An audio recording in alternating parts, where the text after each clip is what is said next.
नमस्कार साथियों, स्वागत है आपका एग्जाम गुरुजी के daily live answer writing program पर।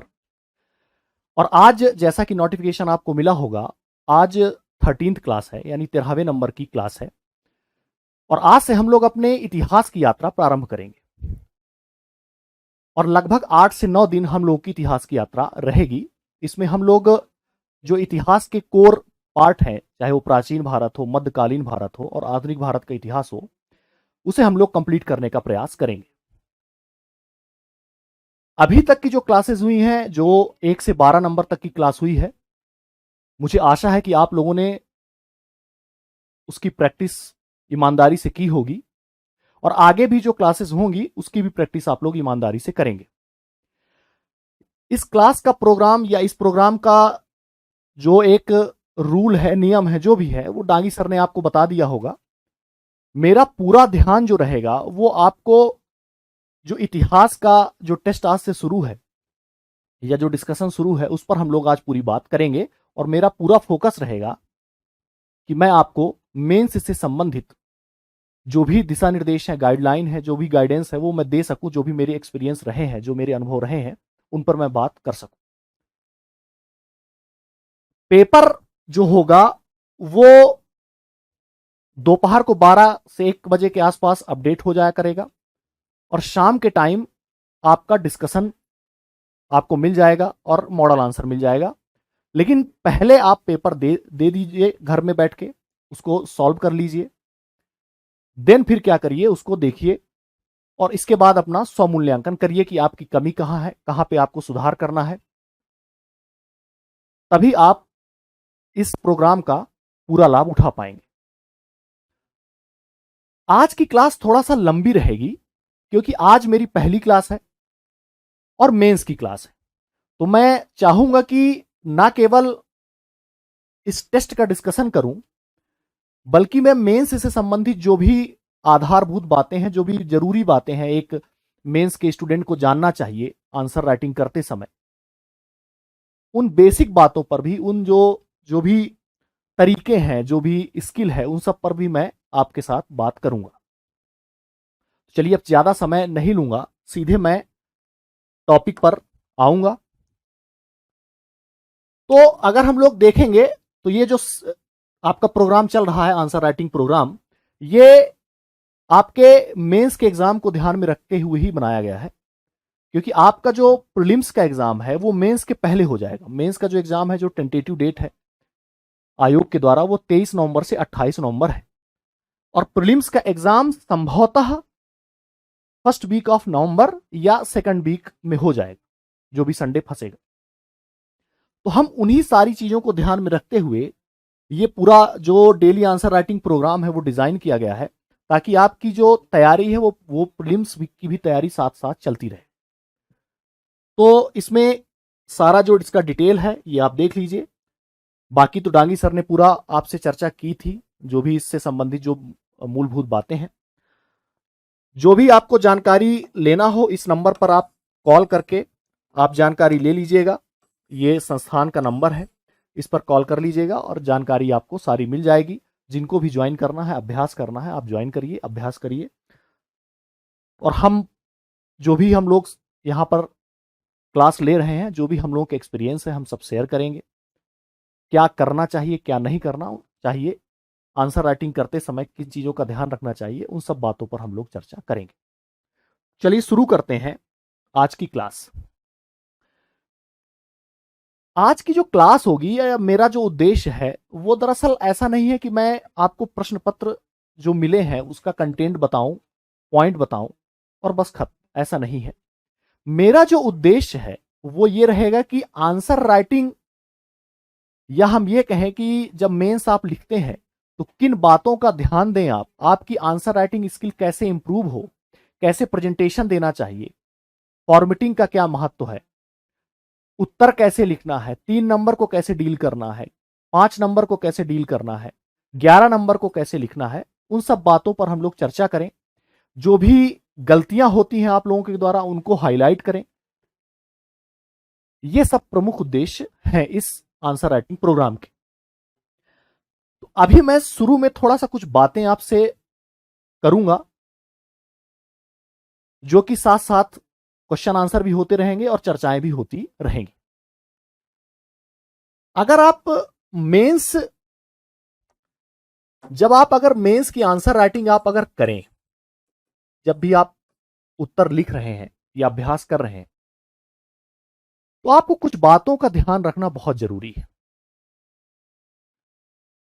आप अगर उत्तर लिख रहे हैं तो आपको यह ध्यान रखना जरूरी है कि आपका जो उत्तर है वो तय समय सीमा पर क्या हो, पूरा हो। तय समय सीमा पर क्या हो, पूरा हो। क्योंकि आपके सामने आपका जो नॉलेज है ये तो इंपॉर्टेंट है ही, लेकिन उस नॉलेज को सही समय में आप डिलीवर कर दें, ये बहुत ज्यादा क्या है, इंपॉर्टेंट है। और इसका सीधा संबंध क्या है, स्पीड से। इन बातों का जरूर ध्यान रखना है, तय समय सीमा। इसके बाद हम लोग इसमें इस आंसर राइटिंग प्रोग्राम में यह भी देखेंगे कि दरअसल प्रेजेंटेशन कैसा होना चाहिए। क्या होना चाहिए, प्रेजेंटेशन कैसा होना चाहिए, आप अपने उत्तर का प्रस्तुतिकरण कैसे करेंगे, इन बातों पर भी हम लोग चर्चा करेंगे। साथ साथ हम लोग यह भी देखेंगे कि इन उत्तरों को पॉइंट में लिखें, यानी जब हम आंसर राइटिंग करते हैं तो पॉइंट में लिखें कि पैराग्राफ में लिखें, क्या सही रहेगा। इन सब पर भी हम लोग क्या है, बात करेंगे। कुल मिलाकर जो ये पूरा आंसर राइटिंग प्रोग्राम का उद्देश्य है वो आपको गलतियां आपकी बताना और क्या करना है क्या नहीं करना वो सब कुछ चर्चा करना है।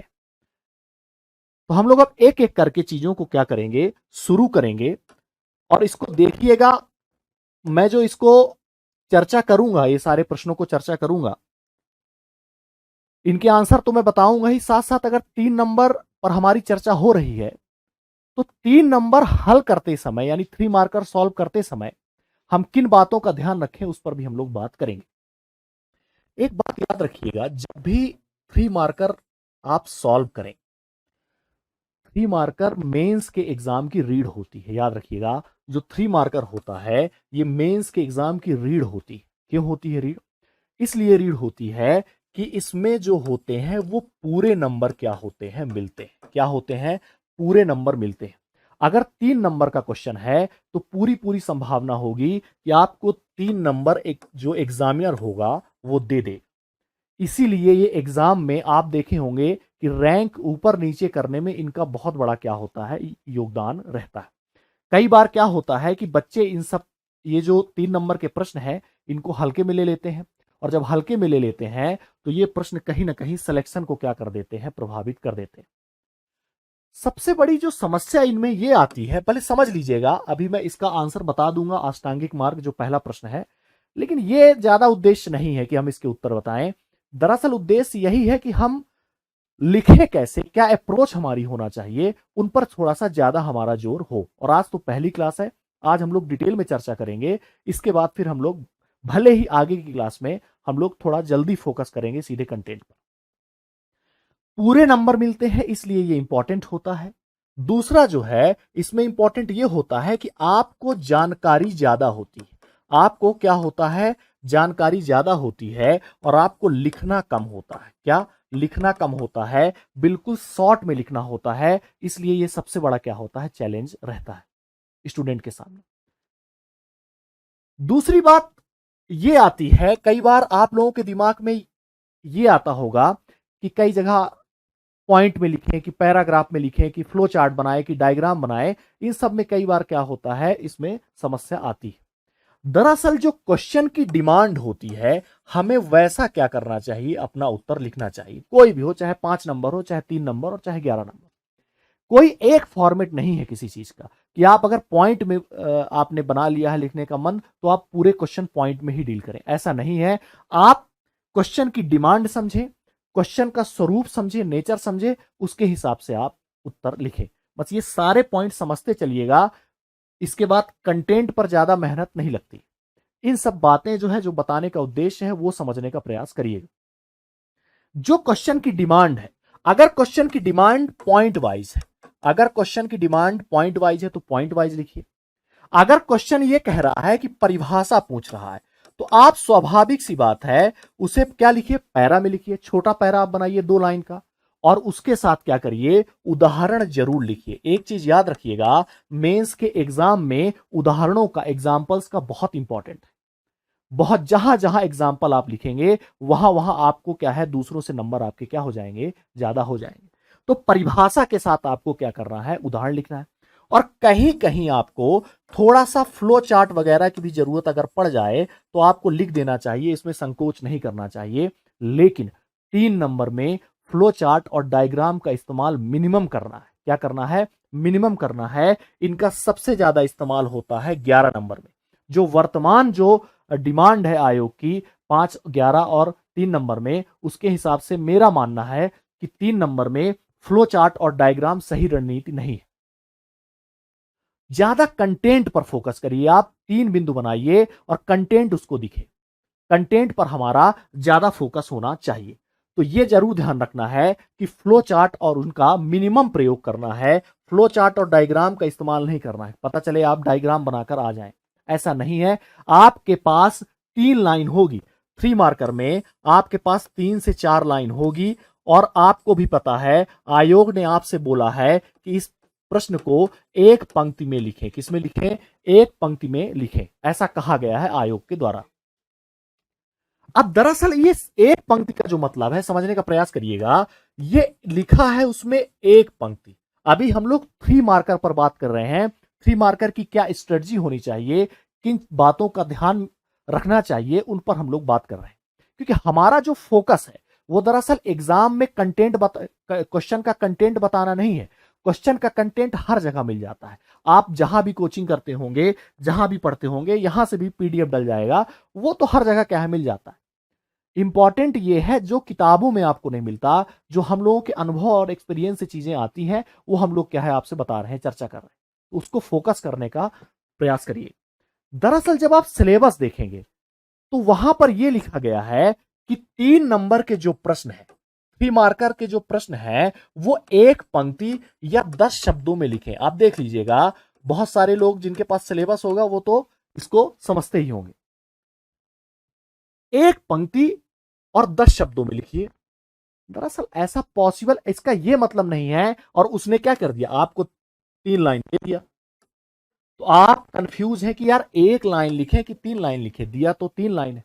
एक बात याद रखिएगा, उसके ये कहने का मतलब नहीं है कि आप 1 लाइन में अपना बात कह के चले जाएं, ऐसा नहीं है। दरअसल एक पंक्ति और 10 शब्द के बगल में लिखा है आदर्शात्मक।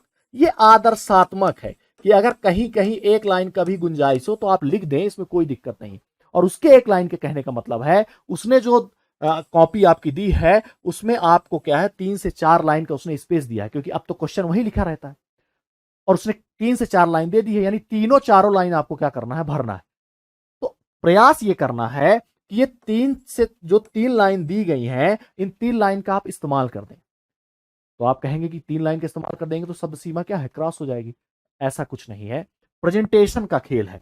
इसे शॉर्ट में आपको क्या करना है, लिखना है। क्या करना है, शॉर्ट में लिखना है। इसमें भाषा बहुत ज्यादा जो कनेक्टिंग वर्ड्स हैं उनका यूज नहीं करना है। होता है, होती है, कहते हैं, कहता है, ये सब यूज नहीं करना है आपको। अधिकतर क्वेश्चन आएंगे 3 नंबर में, अधिकतर या तो व्यक्तित्व के क्वेश्चन आते हैं, व्यक्तित्व के आ जाते हैं, या कोई घटना आ जाएगी, या तो कोई परिभाषा आ जाएगी। इस तरह के प्रश्न आपको ज्यादातर दिखाई देते हैं।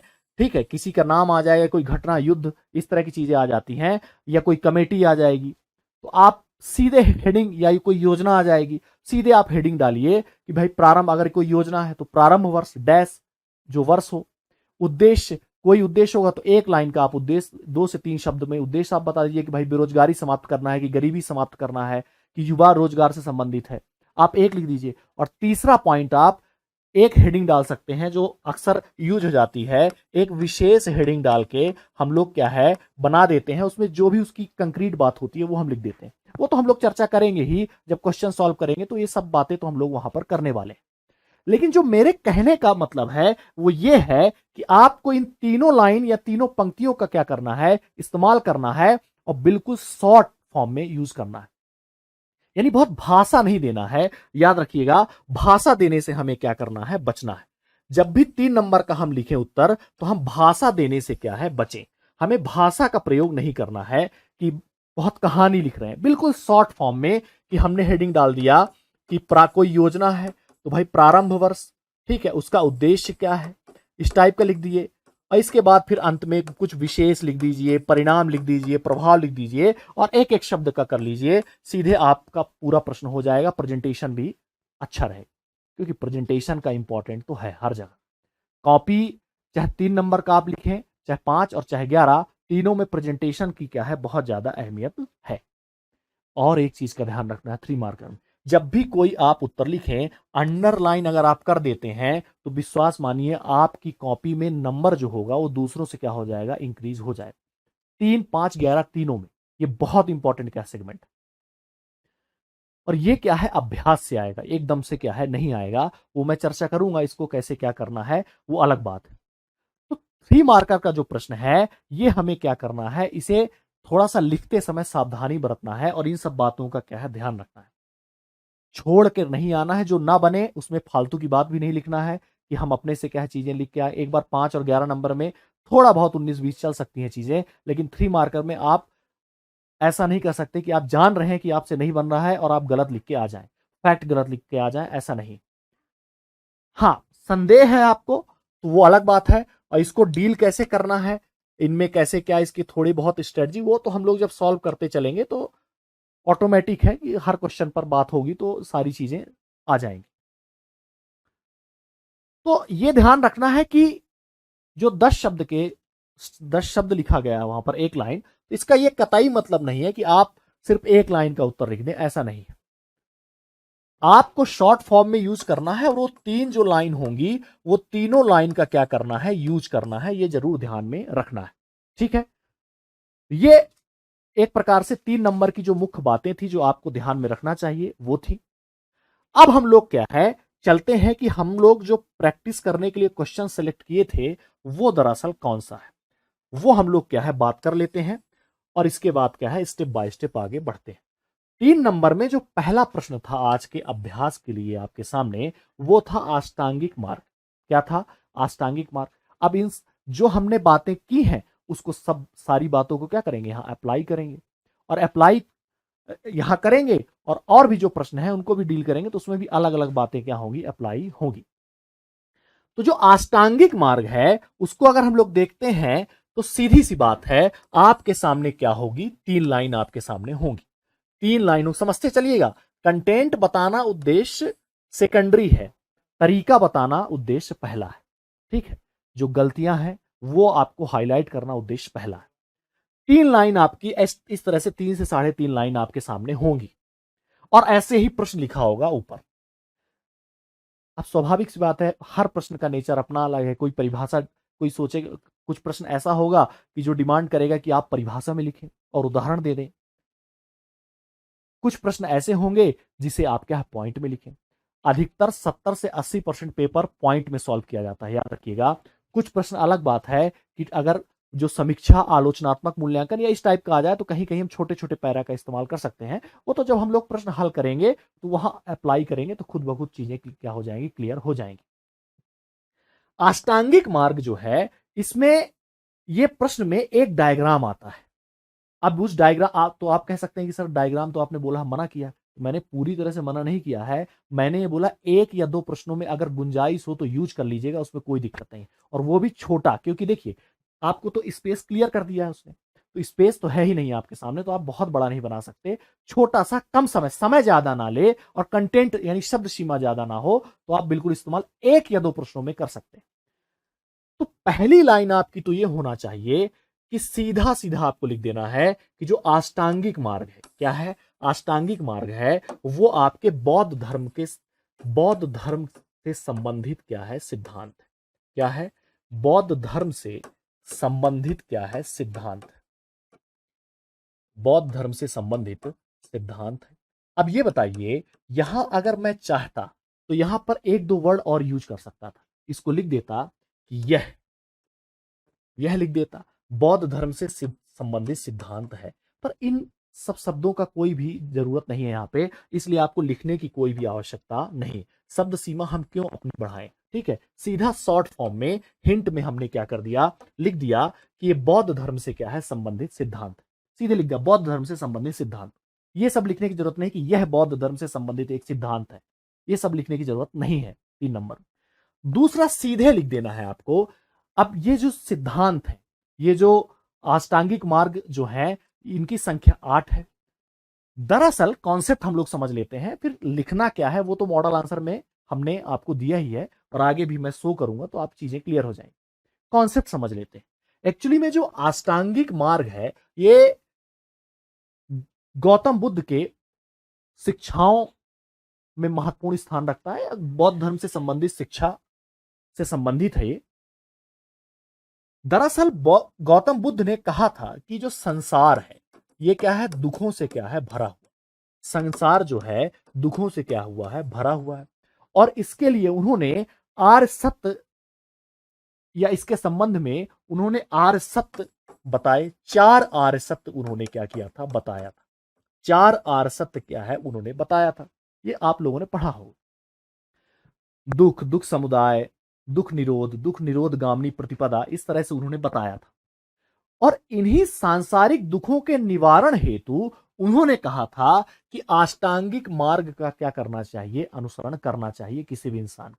अगर वह इन अष्टांगिक मार्ग का अनुसरण करता है तो वो क्या है, कहीं ना कहीं उसे मोक्ष प्राप्त होता है, या वो सुख दुख के जो जाल है उससे क्या हो जाता है, दूर हो जाता है। तो ये दरअसल ये दोनों जो शिक्षा, ये जो बौद्ध धर्म से संबंधित शिक्षाएं हैं या सिद्धांत हैं, ये हमेशा एग्जाम में क्या होते हैं, इंपॉर्टेंट होते हैं। चाहे वो जैन धर्म के हों, चाहे वो बौद्ध धर्म के हों, और यहां से 3 नंबर के क्वेश्चन बहुत बनते हैं। आप देखें, त्रिरत्न है, अष्टांगिक मार्ग हो गया, इसके बाद आर्य शब्द हो गए, 10 सील सिद्धांत हो गए, तो इस तरह से बहुत सारे क्वेश्चन बनते हैं। आपका पिटक हो गए, त्रिपिटक हो गए, ये सब बहुत सारे क्वेश्चन क्या है यहां से बनते हैं। तो ये जितने भी सिद्धांत हैं, जितनी भी शिक्षाएं हैं, चाहे वो जैन धर्म से संबंधित हों और चाहे वो बौद्ध धर्म से संबंधित हों, ये आपके एग्जाम के लिए हमेशा इंपॉर्टेंट है। इसे हमेशा तैयार करके रख लेना चाहिए।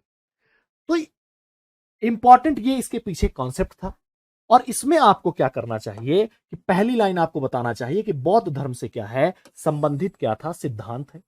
और दूसरा, बस इनके अष्टांगिक मार्ग के आप नाम लिख सकते हैं, और आपके सामने एक फ्लो चार्ट ये आप बना सकते हैं। सिंपल सा फ्लो चार्ट है, 8 के 8 आप नाम लिख दीजिएगा इसमें।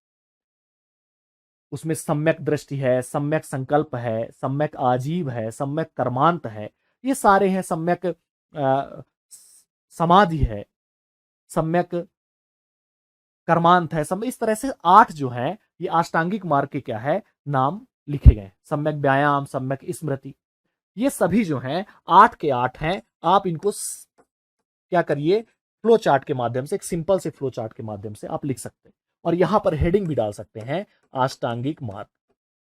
क्या डाल सकते हैं, अष्टांगिक मार्ग करके क्या है हेडिंग डाल सकते हैं। तो आप शब्द सीमा देखेंगे, आप देखिए 3 से 4 लाइन में आपका काम भी हो जाएगा, और आसानी से क्या है आपकी शब्द सीमा भी 15 से 20 शब्द होंगे, इससे ज्यादा नहीं होगा।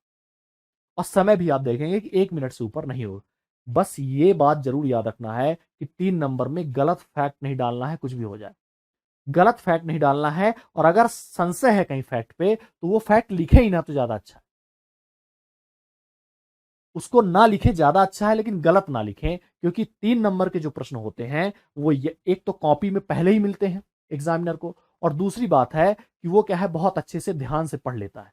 और अगर आपने चीजें गलत लिखी, उटपटांग लिखी, तो आपका जो इंप्रेशन है वो उसके सामने एक औसत स्टूडेंट के रूप में होगा, और उसी तरह से आपकी क्या होगी, कॉपी पे मार्किंग होगी।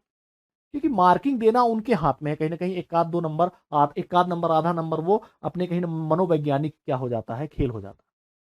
अब किसी को 5 में 2.5 नंबर मिल गया, 2 नंबर मिल गया, किसी को 3.5 नंबर मिल गया। और विश्वास मानिए, पढ़ना अलग है और वहां 3 घंटे में चीजें डिलीवर करना तय समय सीमा में बहुत बड़ा चैलेंज का काम है। इसलिए सुना होगा आपने कई बार कि पढ़ने में तो बहुत होशियार है, मेहनत तो बहुत करता है, लेकिन कई कई बार क्या, नॉलेज तो इसको बहुत है, लेकिन यार इसका मेंस में सिलेक्शन नहीं हो रहा।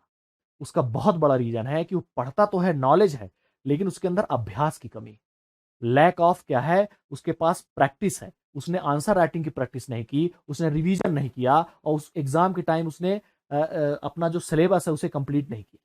नॉलेज है कि आप अगर उससे बौद्ध धर्म के बारे में बात करेंगे तो हो सकता है वो व्यक्ति पीएचडी करा दे आप, लेकिन 3 घंटे में लिखना है। तो 3 घंटे में पता चला कि 2 ही क्वेश्चन सॉल्व कर पाए हैं। बाकी एग्जाम जो कॉपी, जो वहां पर परीक्षक होगा जिसकी ड्यूटी लगी होगी, वो आपसे कॉपी क्या है आपको डांट वगैरह करके आपसे कॉपी ले ले। तो इंपॉर्टेंट सारा खेल जो है वो लिखने का है, इसीलिए जो डेली आंसर राइटिंग प्रोग्राम है वो आपके अभ्यास के लिए ही चलाया गया है, ताकि आप क्या करिए, ईमानदारी से लिखिए अनुशासित होकर। ऐसा नहीं कि पहले मेरा वीडियो देख लीजिए फिर लिखने बैठिए, ऐसा नहीं है। टॉपिक आपके सामने पहले ही दे दिया गया है, पूरा सिलेबस। आप ईमानदारी, 12 बजे तक आपके पास पेपर आ जाएगा, आप ईमानदारी से पेपर हल कर लीजिए, और इसके बाद रात को 8 बजे के आसपास वीडियो डल जाएगा और आपका मॉडल आंसर डल जाएगा। तो उसमें आप अपना मूल्यांकन कर लीजिए, क्योंकि स्व मूल्यांकन सबसे बड़ा मूल्यांकन होता है, विश्वास मानिए। अगर आप अपने आप से ईमानदार हैं तो आपकी तैयारी टॉप क्लास की चल रही है, और अगर आप अपने आप से ईमानदार नहीं होंगे तो टीचर जो होगा कुछ भी कर लेगा, लाख बात कर लेगा, आप उसका लाभ नहीं ले सकते। तो इस चीज का ध्यान रखना है, ये आपका तरीका होना चाहिए। ये समझते चलिए, जो हम लोग डिस्कस कर रहे हैं ये बस समझते चलिए कि 3 नंबर है, तो जितने भी 7 से 8 दिन हम लोग चर्चा करेंगे प्रश्नों को उठाकर, तो वहां पर तरीकों पर बात होगी, आइडियाज पे बात होगी, क्या करना है क्या नहीं करना उन पर बात होगी। इसी इसी धीरे धीरे इसी तरह आपकी जो है आंसर राइटिंग जो स्किल है वो डेवलप हो जाएगी। तो इस चीज का ध्यान रखना है। और ये आप देख सकते हैं, ये जो आपका तरीका, मतलब ये मॉडल आंसर है, इस तरह आपको लिखना चाहिए। ठीक है, ये पीडीएफ फॉर्म में भी मिल जाएगा। आपने एक लाइन में बता दिया कि भाई ये बौद्ध धर्म से संबंधित सिद्धांत है और ये आपके सारे अष्टांगिक मार्ग है। ठीक है, इतना आपको लिखना है। अब आगे चलते हैं। अगला जो क्वेश्चन आपको दिया गया था वो था काला शोक। 3 नंबर में ज्यादातर आपको व्यक्तित्व वगैरह मिलेंगे, घटनाएं मिलेंगी, किसी का नाम मिलेगा, पुस्तक का नाम मिलेगा, कमेटी उमेटी का नाम दे दिया गया, अलग अलग विषयों में इसी तरह से आपसे प्रश्न पूछे जाते हैं। तो काला शोक, इतिहास में व्यक्तित्व बहुत पूछे जाते हैं। काला शोक जो दिया गया है, अगर आपने इतिहास पढ़ा होगा, मैंने भी पढ़ाया है यहाँ इतिहास, यूट्यूब में देख सकते हैं आप। काला शोक आपने देखा होगा कि मगध एक महाजनपद था। क्या था? मगध एक महाजनपद था। इसमें जो शासन था कुछ राजवंशों का, उसमें से एक था हर्यक वंश, एक था आपका शिशुनाग वंश, एक था नंद वंश और एक था मौर्य वंश। तो मौर्य के आने के पहले ये जो 3 वंश थे, ये एग्जाम में भी बहुत ज्यादा छोटे छोटे प्रश्नों के रूप में बहुत पूछे जाते हैं। देख लीजिए, अभी बिंबिसार पर क्या है क्वेश्चन पूछ लिया गया, तो ये बिंबिसार ये बहुत इंपॉर्टेंट है। तो जो ये हर्यक वंश है, शिशुनाग और नंद वंश है, इसी में शिशुनाग वंश का एक शासक था जिसका नाम था काला शोक। क्या नाम था? काला शोक। अब इन्होंने बहुत ज्यादा काम तो नहीं किया, इसलिए क्या छोटे छोटे प्रश्नों में बन सकते हैं। अब यहीं से आप मौर्य में अशोक वगैरह को उठाएंगे तो ये 5 और 11 नंबर के लिए क्या है, बहुत ज्यादा इंपॉर्टेंट हो जाते हैं। तो काला शोक जो है ये इसीलिए पूछा गया है क्योंकि यहां से आपको अजात शत्रु वगैरह भी इंपॉर्टेंट हो जाएंगे, बिंबिसार, ये सब जितने भी शासक रहे हैं मगध में, इन्होंने शासन किया है, ये सभी एग्जामिनर के क्या है, फेवरेट क्वेश्चन माने जाते हैं। तो काला शोक जो है ये आपको हमने प्रश्न में दिया था। अब इसमें आपको लिखने का तरीका क्या होना चाहिए काला शोक पर? पहले तो आपको काला शोक अगर आया है या कोई भी व्यक्ति आया है तो पहला तो यही आपको बताना चाहिए कि किस वंश से क्या है संबंधित है। तो आपको एक लाइन में बताना है कि ये क्या है, शिशुनाग वंश से क्या है संबंधित है। ठीक है, शिशुनाग वंश से क्या है संबंधित है। आपको ज्यादा लिखना है और थोड़ा लिखना है तो आप लिख सकते हैं यहां पर मगध। क्या लिख सकते हैं? मगध हेडिंग में। अब ज्यादा इसमें आपको शब्द नहीं बढ़ाना है कि काला शोक, फिर से आप शब्द रिपीट करें। याद रखिए 3 नंबर और 5 नंबर में वर्ड के रिपीटेशन से बचना है। हमें ऐसा नहीं करना कि एक एक शब्द का हम 2-2, 3-3 बार यूज कर रहे हैं, क्योंकि इसमें शब्द सीमा कम है, जगह कम होती है, इसलिए हमें जो शब्द हैं उनके रिपीटेशन से क्या करना है, बचना है। तो पहली लाइन आपको लिख देना चाहिए कि शिशुनाग वंश से क्या है संबंधित है। सीधे लिखना शिशुनाग वंश से संबंधित।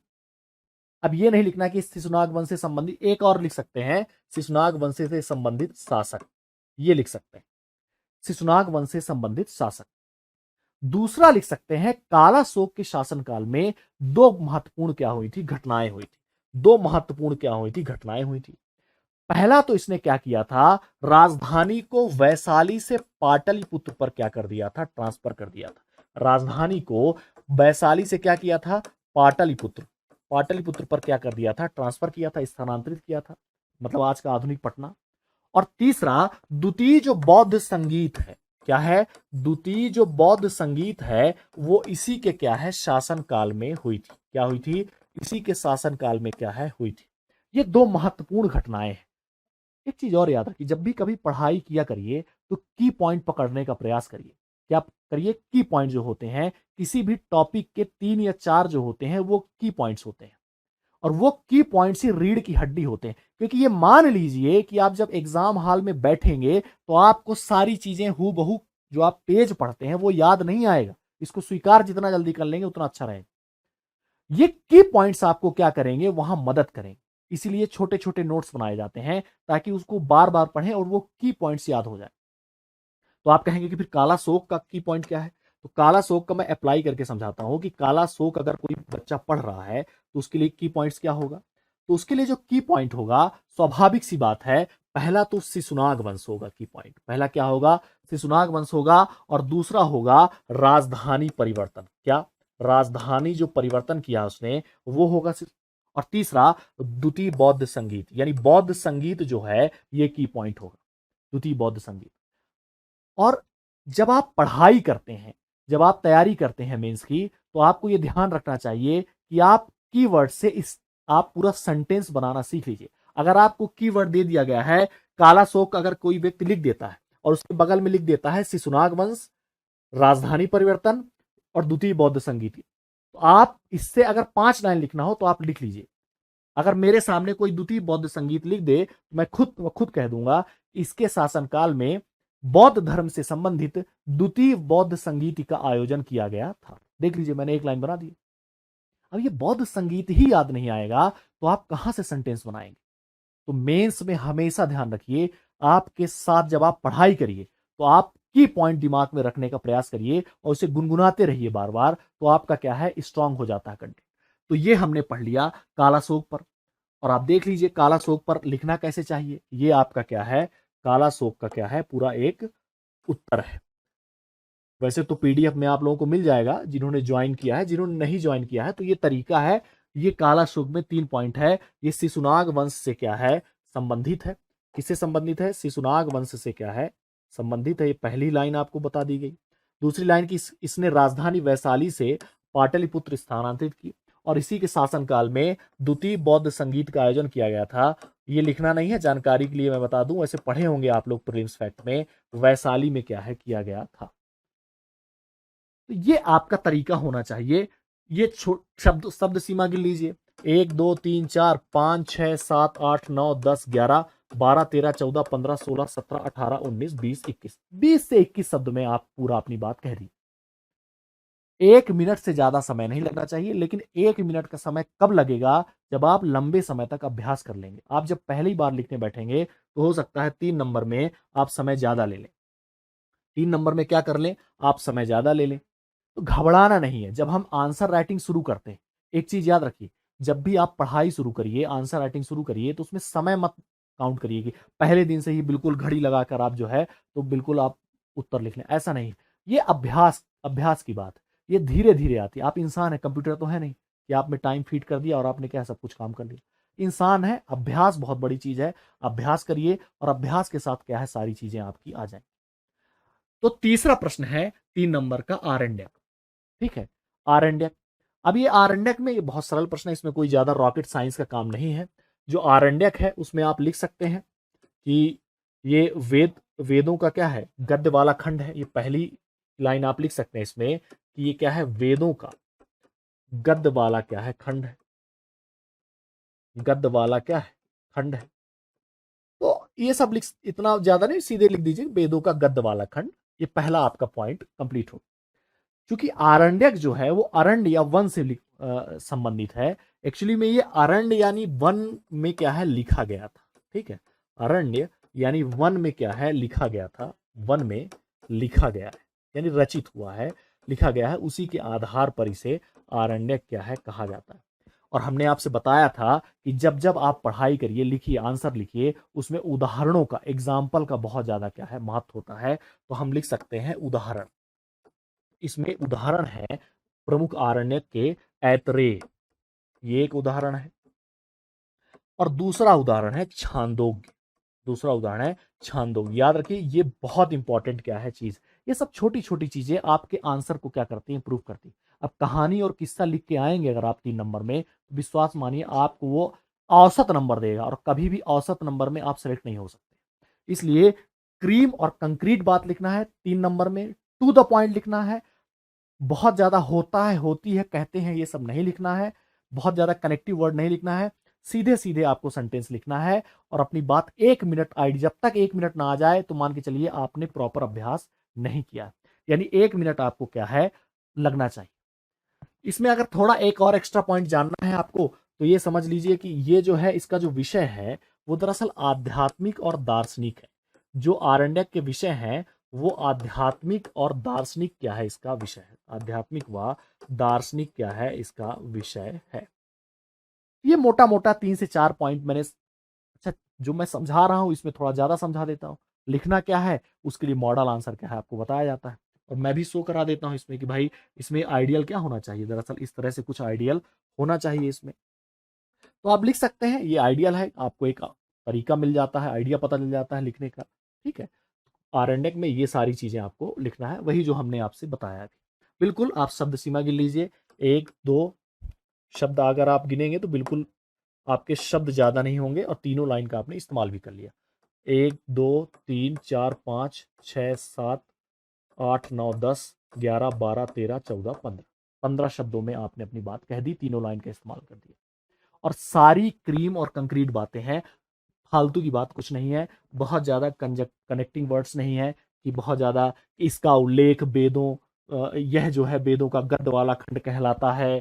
ठीक है, यह आरण्यक या वन में लिखा गया है, रचित किया गया है। प्रमुख आरण्यक ग्रंथ के उदाहरण हैं ऐतरेय, छांदोग्य। इस तरह की सब बहुत भाषा का इस्तेमाल नहीं किया गया है।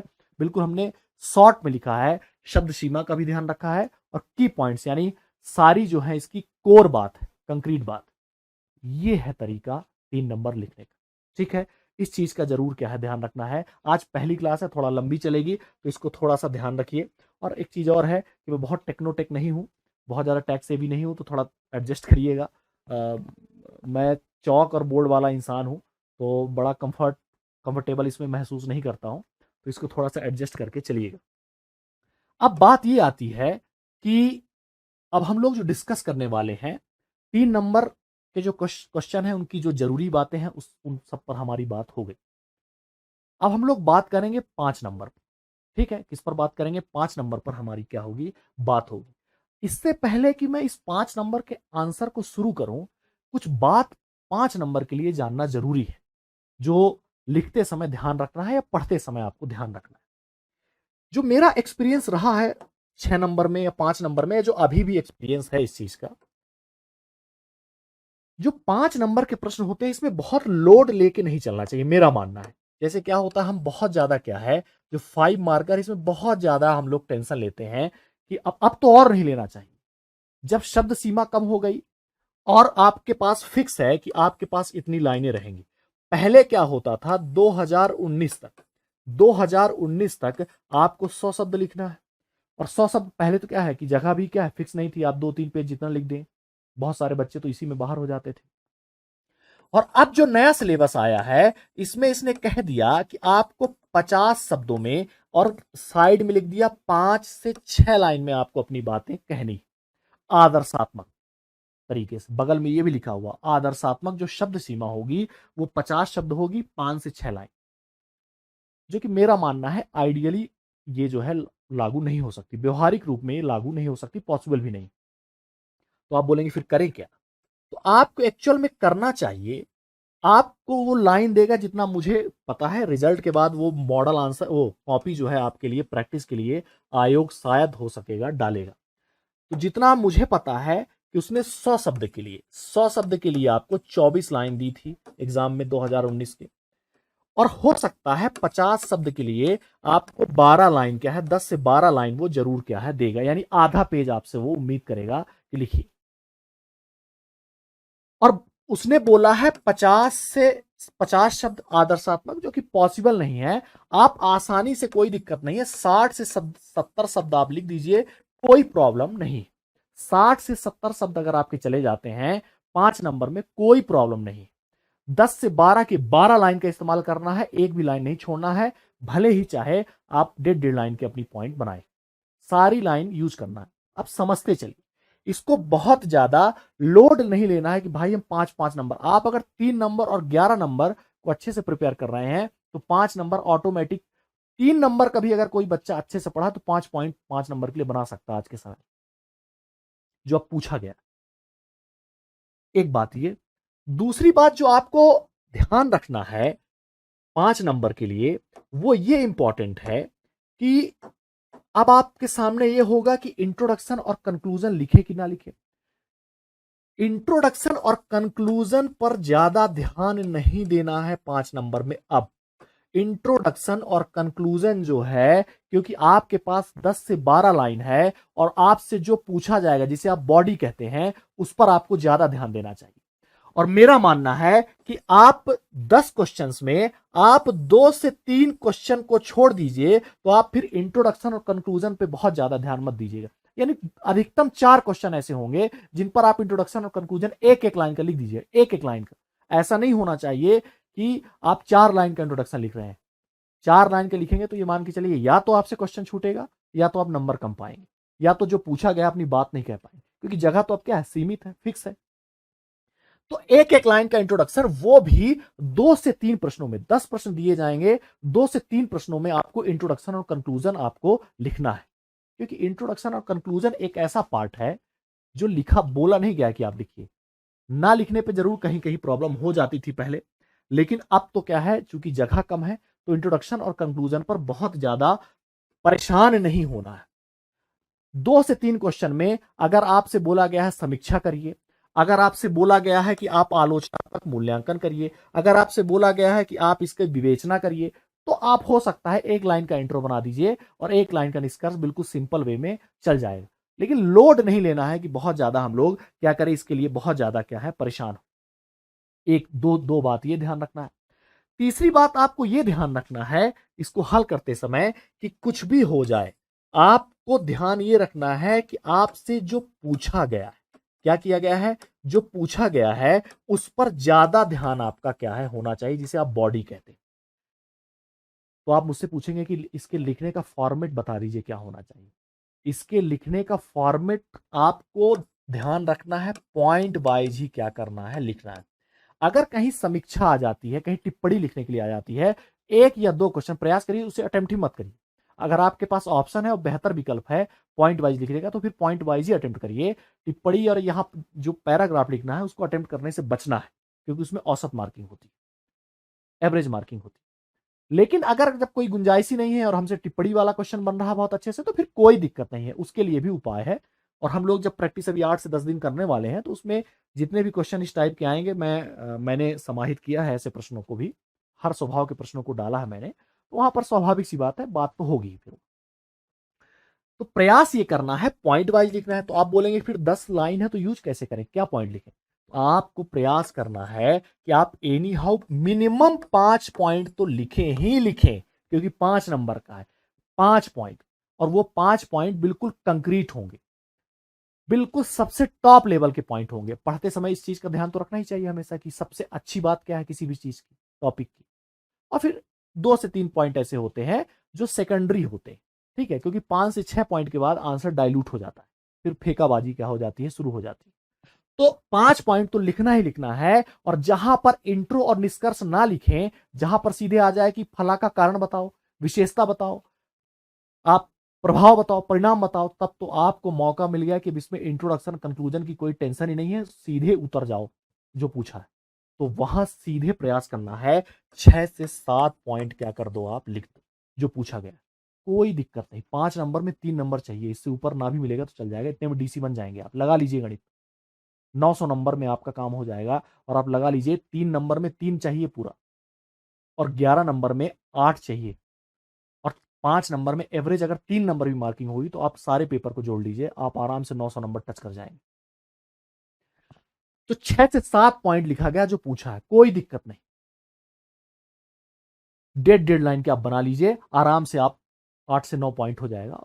किसी में इंट्रोडक्शन बना दीजिए, किसी में नहीं बनाइए, कोई दिक्कत नहीं। जब जब परिणाम, प्रभाव, विशेषताएं, महत्व आ जाए, यानी आपका काम आसान कर दिया आयोग, सीधे सीधे पूछ लिया, यानी अब तो झंझट ही नहीं है बहुत ज्यादा इंट्रो कंक्लूजन बनाने की।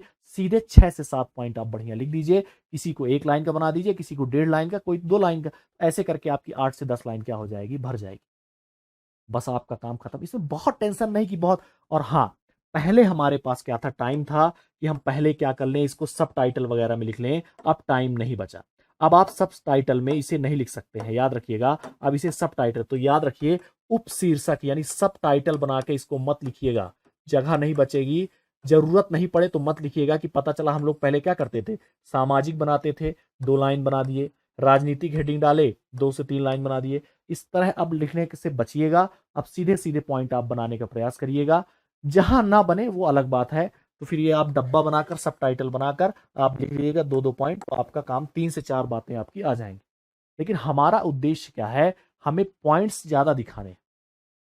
एक बात और ध्यान रखिए, जब भी आप 5 नंबर के प्रश्न को डील करिए, तो आपको ध्यान रखना है कि आपके पास या तो आप बुलेट पॉइंट में लिखेंगे, या तो आप बुलेट पॉइंट में लिखेंगे, या तो आप 1 2 3 डालेंगे, या तो आप 1 2 3 डालेंगे, और या तो आप फ्लो चार्ट बनाएंगे, आजकल चला है ये सब। ठीक है, तो ये सब आप बनाएंगे, या तो जो मैं बनाता था, मैं ऐसे बनाता था। ठीक है, इस तरह मैं बनाता हूं, तो आप इस तरह से आप भी बना सकते हैं, कोई दिक्कत नहीं। मैं दोनों नहीं खींचता, इसमें एक बना देता, ऐसे कर देता था और ऐसे कर देता था, इस तरह। तो ये भी क्या है, अच्छा।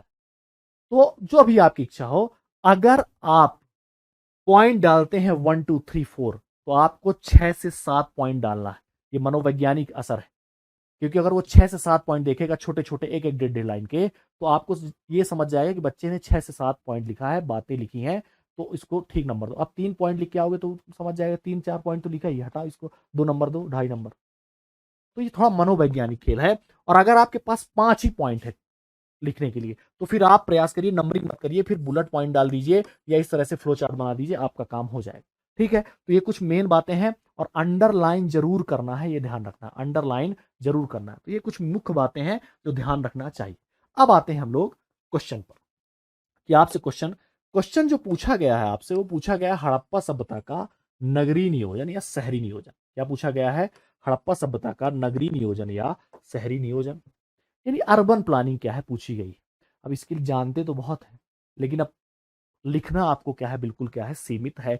जानकारी एक अलग चीज है, लेकिन आपको लिखना टू द पॉइंट, जो सबसे टॉप लेवल की क्या होगी, बात होगी, वो आपको क्या है, लिखना है। इसमें आप लिख सकते हैं, इंट्रोडक्शन आप लिख सकते हैं। पहला इंट्रोडक्शन आप लिख सकते हैं कि भाई ये पर्यावरण के अनुकूल। अब इसमें अब जमाना समाप्त हो गया है कि आप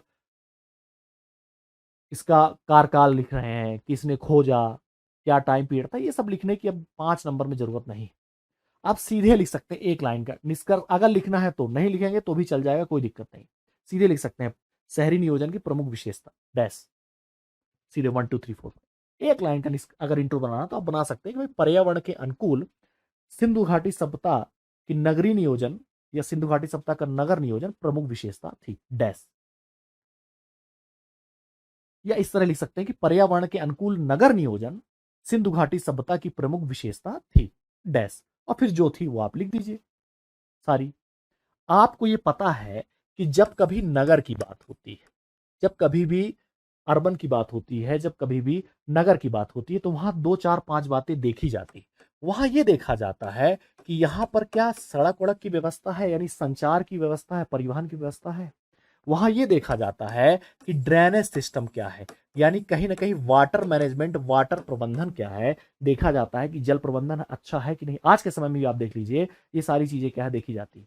आज के समय में कुछ एडवांस टेक्नोलॉजी आ गई है, तो स्मार्ट सिटी वगैरह जब प्रोजेक्ट बनाया जाता है, तो वहां पर 5 से 7 चीजें क्या है, क्राइटेरिया डिसाइड कर दिया गया है। तो आज टेक्नोलॉजी अधिक है, पहले उतनी नहीं थी, तो वहां फिर भी आज और पहले के समय में कुछ चीजें क्या होती हैं, कहीं ना कहीं मिलती। आप देखेंगे स्वच्छता प्रबंधन पहले भी था, और आज भी कहा जाता है कि अगर कहीं पर स्मार्ट सिटी बनाना है तो स्वच्छता पर क्या है, थोड़ा सा ध्यान रखना होगा। कहीं ना कहीं जो भवन निर्माण है, पक्के हैं कि कच्चे हैं, ये सब देखा जाता है कि अगर कहीं स्मार्ट सिटी है तो भवन वगैरह सब पक्के हों, सड़कें पक्की हों, ये सारी चीजें क्या है, देखी जाती हैं। सुरक्षा और रक्षा की चीजें देखी जाती। तो आप देख लीजिए हड़प्पा सभ्यता का जो नगरीय नियोजन की जो विशेषताएं हैं उसमें सारी चीजें अपने आप क्या हो जाएंगी, समाहित हो जाएंगी। तो पहली ही लाइन आपको लिखना चाहिए। पहले तो आपने क्या कर दिया, पहले तो आपने लिख दिया कि पर्यावरण के अनुकूल नगर नियोजन सिंधु घाटी सभ्यता की प्रमुख विशेषता थी, और इस तरह से आपने लाइन खींच दिया और सीधे अब 1 2 3 करके आप प्रमुख विशेषताएं लिखना क्या कर देंगे, शुरू कर देंगे। तो पहली ही लाइन इसकी होगी कि हड़प्पा सभ्यता के जो शहर थे, या सीधे लिख सकते हैं शहर मुख्यतः दो भागों, शहर मुख्यतः दो भागों, सीधे लिख सकते हैं शहर मुख्यतः दो भागों में विभाजित थे। तो आप लिख सकते हैं कि शहर मुख्यतः दो भागों, नगर क्षेत्र व दुर्ग क्षेत्र में क्या थे, विभाजित थे। क्या थे, विभाजित थे। अब इनको डिटेल में जाने की जरूरत नहीं कि नगर क्षेत्र में ये रहते थे, दुर्ग क्षेत्र में ये रहते थे, ये ऊंचा था, ये नीचा था, इसमें आम लोग रहते थे, इसमें शासक वर्ग रहता था। ये सब 5 नंबर में गुंजाइश ही नहीं। पहली बात आपने कह दिया, क्योंकि ये नगर नियोजन की का क्रीम पॉइंट है, कंक्रीट पॉइंट है, इसे सबसे ऊपर आपने लिख दिया एक लाइन। दूसरा पॉइंट आपने लिख दिया कि नगरों की जो बसाहट थी, क्या थी, नगरों की जो बसाहट थी वो ग्रिड पद्धति पर क्या थी, आधारित थी। क्या कर थी, ग्रिड पद्धति पर क्या थी, आधारित थी। ये आपने लिख दिया, ये भी उसका क्या है, कोर पॉइंट है। यानी शतरंज के विसात की तरह क्या है, शहर बसे हुए थे, ग्रिड पद्धति पर आधारित थी, और आपने ग्रिड पद्धति को क्या कर दिया, अंडरलाइन कर दिया। यानी एग्जामिनर, और आप बोलेंगे कि सर ये बताइए कि अंडरलाइन अगर करते हैं तो नंबर क्यों ज्यादा मिलते हैं। अंडरलाइन करने से नंबर इसलिए ज्यादा मिलते हैं, एग्जामिनर जो आपसे पूछना चाहता है, जो आपसे उम्मीद करता है, उसको आपने सीधे उसकी नजर में क्या है, ये ला दिया।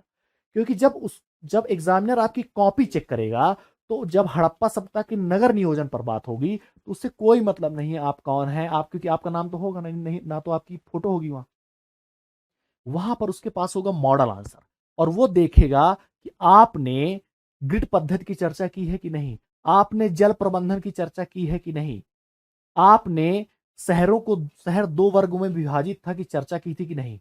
ये ढूंढेगा, तो या तो वो अपने से ढूंढे, या तो आप अंडरलाइन कर दें तो उसका काम आसान कर दें। तो जैसे ही आप ये 4 5 अंडरलाइन आपने कर दिया, तो समझ जाएगा कि अब उसका काम आसान, क्योंकि वो सीधे नजर उसकी वहीं जाएगी। यानी बच्चे ने ग्रिड पद्धति लिखा है, शहरों को दो वर्गों में विभाजित लिखा है, आपने लिख दिया शहर दो वर्गों में विभाजित, अंडरलाइन। उसका काम क्या हो गया, आसान हो गया। और जब काम आसान हो जाएगा एग्जामिनर का, तो आपके लिए नंबर भी क्या हो जाएंगे, आसान हो जाएंगे। तो ये सारी चीजें क्या है, आपको ध्यान रखना है। तीसरा पॉइंट जो इसका क्रीम पॉइंट माना जाता है, वो माना जाता है जल निकासी प्रबंधन। क्या माना जाता है, जल निकासी प्रबंधन। जल निकासी प्रबंधन जो तार्किक रूप से क्या था, एक प्रकार से व्यवस्थित था। हड़प्पा सभ्यता में ड्रेनेज सिस्टम बहुत अच्छा था, तो जल निकासी प्रबंधन जो है वो तार्किक रूप से व्यवस्थित था। और आप लिख देंगे इसमें उदाहरण, उदाहरण धौलावीरा। क्या लिखेंगे, धौलावीरा। एक लाइन में सब कुछ आ जाएगा। आप देखिए तीसरे कंक्रीट पॉइंट को भी क्या है, आपने उठा लिया और एग्जाम्पल भी दे दिया, उदाहरण धौलावीरा। धौलावीरा बहुत चर्चा में क्या है रहा है, क्योंकि यूनेस्को ने उसे क्या है, विश्व धरोहर लिस्ट में शामिल कर लिया। वो भी 3 नंबर के लिए बहुत इंपॉर्टेंट है, तैयार करके रख लीजिएगा। तो आपने ये सारी चीजें क्या है, कर ली। इसके बाद आप बता सकते हैं इसमें अगले पॉइंट में, आप इसके अगले पॉइंट को भी बता सकते हैं। मॉडल आंसर में तो सारी चीजें दी हैं, मैं डिस्कस कर रहा हूं आपके साथ। इसमें अगले पॉइंट में बता सकते हैं कि हड़प्पा सभ्यता के नगर नियोजन की जो भवन, या हड़प्पा सभ्यता में जो भवन निर्माण कला थी, ये इसकी मुख्य विशेषता थी हड़प्पा सभ्यता की।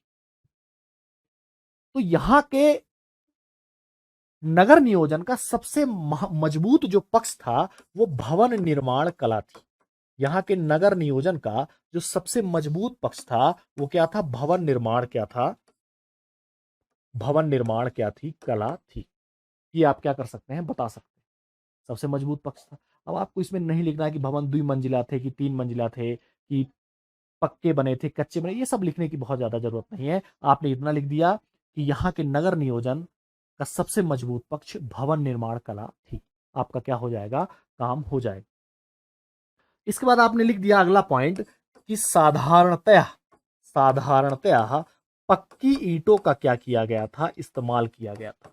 क्या किया गया था, साधारणतया पक्की ईंटों का क्या किया गया था, इस्तेमाल किया गया था। और पक्की ईंटों को कर दीजिएगा अंडरलाइन, क्योंकि आपको पता है कि जो अर्बन प्लानिंग होती है, ठीक है, जो अर्बन प्लानिंग होती है, जो शहरी नियोजन होता है, नगर नियोजन होता है, वहां पर पक्की ईंटों का क्या इस्तेमाल किया जाता है।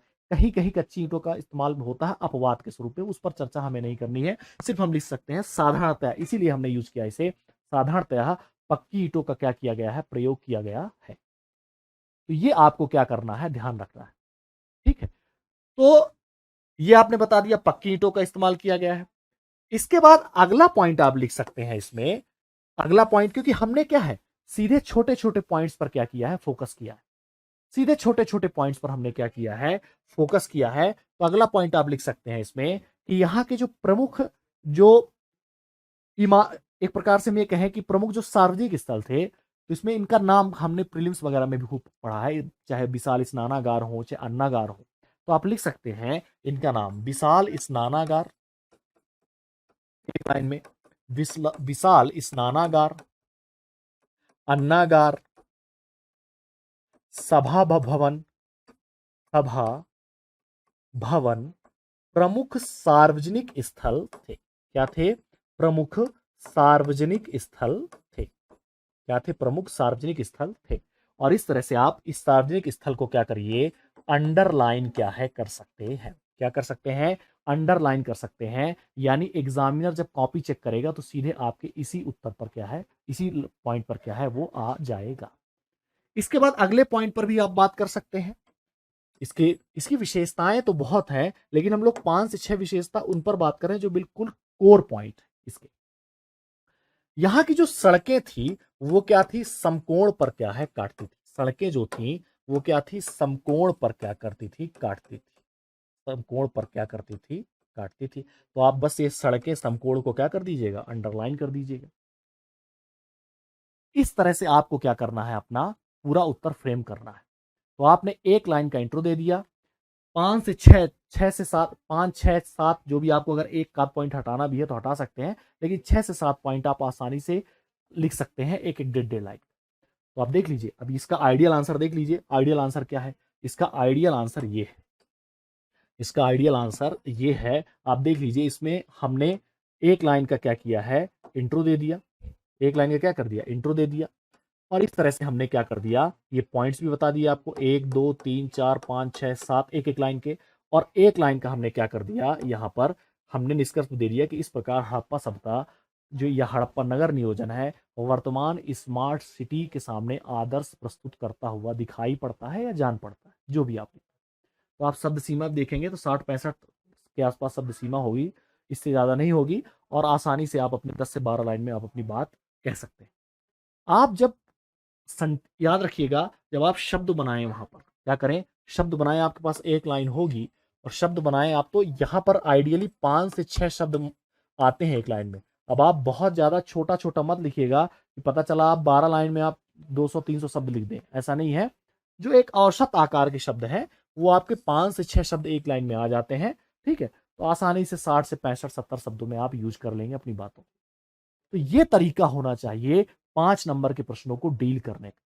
बाकी और भी बहुत सारे फैक्ट्स हैं, बहुत सारा मतलब फॉर्मेटिंग है 5 नंबर के लिए, बहुत सारी फॉर्मेटिंग है। वो तो अभी मैं बताऊंगा तो समय ज़्यादा लग जाएगा, वैसे भी क्लास लंबी हो रही है। लेकिन जब जब हम लोग प्रश्न, जो हम अभी 7 से 8 दिन हमारे साथ चर्चा होनी है आपकी, तो उसमें जो भी अन्य जो फॉर्मेट होंगे वो अप्लाई तो होंगे ही, स्वाभाविक सी बात है, बहुत सारे फॉर्मेट है। अगर आपको कारण वगैरह भी आना है, लिखना है, तो आप लिख दीजिए, मुख्य कारण लिख दीजिए, ठीक है, मुख्य कारण लिख दीजिए। और आप क्या करिए, मुख्य कारण लिखने के बाद आप ये 3 कारण बना दीजिए और पॉइंट बना दीजिए। ये फ्लो चार्ट के माध्यम से भी हो जाएगा, क्योंकि 1 से 2 फ्लो चार्ट अगर आप यूज भी कर लेंगे तो कोई दिक्कत नहीं है। और फिर इस तरह से ये 4 से 5 लाइन में आ गया, फिर अन्य कारण लिख दीजिए, अन्य कारण लिख के और फिर आप क्या करिए, बिंदु बना दीजिए 2। तो आप देख लीजिए, 1 लाइन, 2 लाइन, 3 4 5 6 7 और 8, 8 से 9 लाइन में अपनी बात पूरी आपकी हो गई, शॉर्ट, बिल्कुल शॉर्ट में। तो बहुत सारे फॉर्मेट हैं। 5 नंबर में 4 से 5 फॉर्मेट यूज होते हैं, 11 नंबर में भी 4 से 5 फॉर्मेट यूज होते हैं, और 3 नंबर में भी 2 से 3 फॉर्मेट यूज होते हैं। और ये जो फॉर्मेट है ये रटने से नहीं आएंगे कि आप, मैं अगर बता दूं तो आप लिख लें कॉपी पे, और अप्लाई करने से आएंगे। जब 3 या 4 बार आप खुद से उत्तर लिखेंगे, उसे अप्लाई करेंगे कि भाई हमारे पास कारण अगर आ जाए तो 1-2 फॉर्मेट ये है, विशेषताएं आ जाए तो ये है, 5 नंबर के लिए ये है। तो धीरे धीरे मैं आपको अन्य क्लासेस में चर्चा आपके साथ मेरी होगी, तो उसमें आप सीखते चलेंगे धीरे धीरे, तो और उसको अप्लाई करेंगे आप, तो चीजें क्या हो जाएंगी, क्लियर हो जाएंगी। ठीक है, तो ये जो कॉन्सेप्ट था, ये जो बातें थी, ये आपके 5 नंबर के लिए थी। अब हम लोग जो डिस्कस करने वाले हैं दरअसल, वो 11 नंबर पर हमारी क्या होगी, बात होगी। कुछ बातें आप 11 नंबर के लिए भी सुन लीजिए, क्योंकि अगले क्लास से तो हम सीधे प्रश्नों पर आया करेंगे, ज्यादा हमारे पास समय नहीं रहेगा। 11 नंबर का क्वेश्चन जब आपके सामने आए तो आपको कुछ बातों का क्या करना है, ध्यान रखना है। मेरा मानना चाहिए, मेरा एक एक्सपीरियंस रहा है कि 11 नंबर में इन सब बातों को ध्यान में रखना है। अगर 11 नंबर का क्वेश्चन, एक बात याद रखिए कि अब जो सिलेबस चेंज हुआ है, उसमें 11 नंबर के क्वेश्चन जो है, वो संख्या क्या हो गई है, उनकी बढ़ गई। क्या हो गई है, संख्या क्या हो गई, बढ़ गई है। अब आपके सामने 5 क्वेश्चन आएंगे। क्या आएंगे, 5 क्वेश्चन आएंगे। पहले आपके सामने दीर्घ उत्तरीय प्रश्न यानी लॉन्ग आंसर 3 क्वेश्चन आते थे। और आप अगर मुझसे पूछें कि सर ये बताइए कि पूरे क्वेश्चन पेपर में सबसे इंपॉर्टेंट सेगमेंट क्या है, तो मैं आपसे बोलूंगा कि आपके सिलेक्शन की जो रीड है वो 3 और 11 नंबर है, यानी अति लघु उत्तरीय प्रश्न और दीर्घ उत्तरीय प्रश्न आपके सिलेक्शन की रीड है। एक बात ये हो गई। दूसरी बात आपको यह समझ लेना होगा कि जो 11 नंबर के प्रश्न हैं, अगर आप शुरू के 3 पेपर मिला लीजिए, तो 300 में से 110 नंबर का हिस्सा इनका है। कितना है, 110 नंबर, 55 और 55, 11 पचे 55, 55 और 55 अगर मिला लें तो 110 नंबर का हिस्सा है 300 में से। तो अब समझ लीजिए कि इसका इंपॉर्टेंस क्या है। और सुनिए इसकी बात, अगर स्टूडेंट की सबसे बड़ी जो कमी और सबसे बड़ी जो समस्या होती है जब वो मेंस लिखता है, मेरा खुद का अनुभव रहा है, जब वो मेंस लिखता है उसमें सबसे बड़ी समस्या है कि जो दीर्घ उत्तरीय प्रश्न है वो उससे क्या हो जाता है, वो उससे छूट जाता है। क्या हो जाता है, छूट जाता है। क्योंकि सारा समय वो कहां गवा देता है, 5 नंबर और 3 नंबर में, यानी अति लघु उत्तरीय और लघु उत्तरीय में। पहले 3 नंबर और 6 नंबर, वो सारा समय गवा देता है, और अंतिम का उसका 1 या 2 प्रश्न छूट जाता है। यानी पहले तो 15 नंबर के अगर 1 छूट गए तो काम हो जाता था,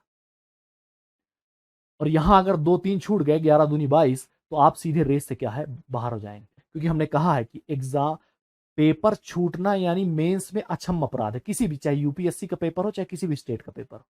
पेपर अगर छूट गया तो आप सीधे रेस से बाहर हो जाएंगे, ये बिल्कुल आप क्लियर मान लीजिए। हो सकता है इंटरव्यू कॉलिंग हो जाए, लेकिन आपको कभी या तो अच्छी पोस्ट नहीं मिलेगी, या तो पोस्ट ही नहीं मिलेगी, या तो आपका फिर इंटरव्यू भी कॉलिंग नहीं होगी। पेपर छूटना अक्षम अपराध है। इसीलिए आप प्रयास हमेशा करें कि पहले ध्यान आप पूरा पेपर करने में करें। कंप्लीट पेपर करना पहला ध्यान है। कभी भी कोई बच्चा जब तैयारी शुरू करता है तो उसको प्रयास ये करना चाहिए, उसका जो पहला स्टेप होना चाहिए, क्या होना चाहिए, जो उसकी पहली स्टेप होनी चाहिए, वो होनी चाहिए दरअसल उसकी क्या, उसकी जो पहली स्टेप होनी चाहिए वो कंटेंट पर फोकस करे। किस पर फोकस करे, कंटेंट उसका स्ट्रांग होना चाहिए, यानी जो वो पढ़े, एक ही किताब से पढ़े, एक नोट्स वगैरह से, और बार बार रिवाइज करे और सही पढ़े, गलत ना पढ़े, कंटेंट उसका सही हो, मजबूत हो। ये पहला ध्यान हर एक स्टूडेंट को रखना चाहिए। जो दूसरा स्टेप होना चाहिए उसका तैयारी का, मेंस का, वो होना चाहिए तय समय सीमा में पूरा पेपर हो। तय समय सीमा में क्या हो, पूरा पेपर हो।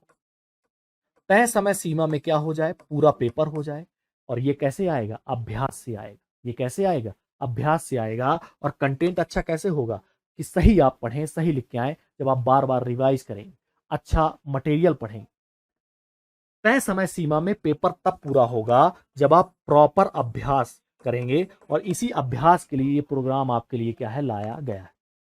और तीसरा जो आपका होना चाहिए, जो आपका तीसरा कदम होना चाहिए, वो आपका होना चाहिए प्रेजेंटेशन और फॉर्मेटिंग पर फोकस करना। प्रेजेंटेशन और फॉर्मेटिंग पर क्या करना, फोकस करना, कि फॉर्मेट कैसा हो, क्या डायग्राम बनाएं, कैसा करें फॉर्मेट वगैरह, एरो कैसे बनाएं। ठीक है, आज के समय में बहुत ये सब सारी चीजें चलती हैं। तो ऐसा नहीं हो जब आप पढ़ाई करें तो आपका पूरा ध्यान पहले प्रेजेंटेशन और फॉर्मेटिंग पे हो कि भाई बिंदुवार लिखे कि ना लिखे, पहले बिंदु सीख लें फिर शुरू करें लिखना, पहले एक काम करते हैं पूरा पढ़ लेते हैं फिर शुरू करते हैं, ऐसा नहीं है। ये अंतिम का काम है। जब जब आप अच्छा कंटेंट पढ़ लेंगे, खूब प्रैक्टिस कर लेंगे, पेपर ऊपर पूरा करने लगेंगे, तो ऑटोमेटिक आपके जो ये फ्लो चार्ट है, डायग्राम है, ये ऑटोमेटिक ही आपके क्या साथ में आना शुरू हो जाएंगे। लेकिन आप सोचेंगे पहले ही इन्हें आप पूरा करें, तो विश्वास मानिए कभी भी आप अच्छा उत्तर नहीं लिख पाएंगे। इस चीज का हमें क्या करना है, ध्यान रखना है। ठीक है, तो ये पढ़ने में ये थोड़ा सा कॉन्सेप्ट, कुछ बातें थी जो ध्यान रखना चाहिए हर एक स्टूडेंट को। अब बात आते हैं 11 नंबर। अब 11 नंबर की अगर हम लोग बात करें तो इसमें ध्यान रखना है, अब संख्या बढ़ गई है, यानी सीधी सी बात है, इसका इंपॉर्टेंस क्या हो चुका है, बढ़ गया है। इसका इंपॉर्टेंस क्या हो चुका है, अब क्या हो गया है, इसका इंपॉर्टेंस बढ़ गया है। यानी अब मैं अगर कहूं तो 3 नंबर और 11 नंबर आपके सिलेक्शन की क्या है, रीड है, तो मैं बिल्कुल भी गलत नहीं कहूंगा। और याद रखिए, ये एक ऐसा सेगमेंट है 11 नंबर का, 11 मार्क्स का सेगमेंट ऐसा है जिसमें आपको जितने डायमेंशन में उत्तर लिखना है उतने लिखिए। वो वैसे तो डायमेंशन ही पकड़ना चाहिए सब, जितना जो भी स्टूडेंट जितने डायमेंशन में उत्तर लिखेगा उतना अच्छा उसका उत्तर कहलाएगा, चाहे 5 नंबर हो, चाहे 3 नंबर हो, चाहे 11 नंबर। तैयारी का जो किसी तरीका होता है मेंस पढ़ने का, वो दरअसल वर्टिकल नहीं होना चाहिए, हॉरिजॉन्टल होना चाहिए। अगर मेरा नाम योगेश गौतम है तो मेरे बारे में ऐसा नहीं कि मेरी शैक्षणिक योग्यता क्या है बस आप उसमें पीएचडी कर ले। भाई मेरी शैक्षणिक योग्यता क्या है, मेरा सामाजिक पृष्ठभूमि क्या है, मेरा तकनीकी जो नॉलेज है वो क्या है, मेरे अंदर कुछ अन्य कौशल है कि नहीं है, मेरा नाम का अर्थ क्या है। आप जब विविध आयाम आप आप अगर जानकारी ले लेते हैं तो आप माने जाएंगे आप एक अच्छे मेंस के क्या है स्टूडेंट। ठीक वैसे जब आप उत्तर लिखते हैं तो आप जितना डायमेंशन अपने उत्तर को देंगे उतना ही आपका उत्तर अच्छा माना जाए। अब पता चला राजनीतिक कारण में आपने पूरा पेज भर दिया, बाकी आप खत्म, बाकी आप 2-3 बात और लिख दिए खत्म। और एक बच्चा 2-2 लाइन का सारे डायमेंशन दे दिया, सामाजिक, आर्थिक, राजनीतिक, वैज्ञानिक, सांस्कृतिक, अन्य कारण में भी 2-4 बता दिए, उसमें उसका उत्तर ज्यादा अच्छा माना जाएगा, ज्यादा डाइवर्सिफाइड, ज्यादा विविधतापूर्ण उत्तर होता है। ऐसे बच्चे ज्यादा अच्छे माने जाते हैं, ऐसे स्टूडेंट ज्यादा अच्छे माने जाते हैं। ठीक है, तो इस चीज का ध्यान रखना है, आपको ज्यादातर जितने डायमेंशन आप दे सकते हैं उतना दीजिए। आपको प्रयास ये करना चाहिए कि जब आप 11 नंबर की तैयारी करें तो आपको ध्यान में रखना चाहिए जो जो डायग्राम और फ्लो चार्ट इसमें यूज हो, जहां जहां जितना हो सके, जितना डायग्राम और फ्लो चार्ट यूज हो सके, धूमधाम से इसका यूज करिए। यहां नंबर एनी हाउ 8 से 8.5 नंबर हमें खींचना है कुछ भी करके, और प्रेजेंटेशन बहुत इंपॉर्टेंट हो जाता है। तो जितना हो सके डायग्राम फ्लो चार्ट इसका धूमधाम से क्या करना है, इस्तेमाल करना है। इसमें कोई भी दो राय नहीं होना चाहिए। और यह पूछा गया है 200 शब्दों का, और आपके पास रहेंगे 2 पेज, पूरे 2 के 2 पेज हमें क्या करना है, इस्तेमाल करना है। यहां पर यह भी ध्यान रखना है कि जो सब टाइटल के साथ अपना उत्तर है वो उत्तर सब टाइटल के साथ क्या करना है, लिखना है। सब टाइटल के साथ अपना उत्तर क्या करना है, आपको लिखना है। उपशीर्षक बना बना के आपको उत्तर लिखना है, इसमें कोई भी संकोच नहीं करना कि राजनीतिक कारण है उसके 2-3 पॉइंट लिख दिए। अभी मैं एक उत्तर जो दिया हूं, प्रश्न दिया हूं, उसका उत्तर हम लोग डिस्कस करेंगे तो अपने आप चीजें क्या हो जाएंगी, क्लियर हो जाएंगी। सब टाइटल का इस्तेमाल आप कर सकते हैं, मैप का कर सकते हैं, फ्लो चार्ट का कर सकते हैं, इसको किसी भी प्रकार का कोई दिक्कत इसमें नहीं होना चाहिए। इसमें आपको बिल्कुल बेझिझक इंट्रोडक्शन और कंक्लूजन लिखना ही है। अगर ये नहीं लिखोगे अच्छा उत्तर नहीं माना जाएगा। इंट्रोडक्शन और कंक्लूजन लॉन्ग आंसर में यूज करना ही करना है, मस्ट है।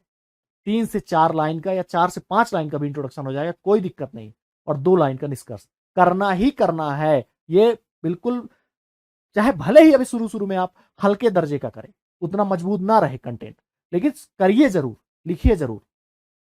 ये जरूर आपको क्या करना है, लिखना है। और हमने क्या बताया, अंडरलाइन तो क्या है, आपको करना ही करना है।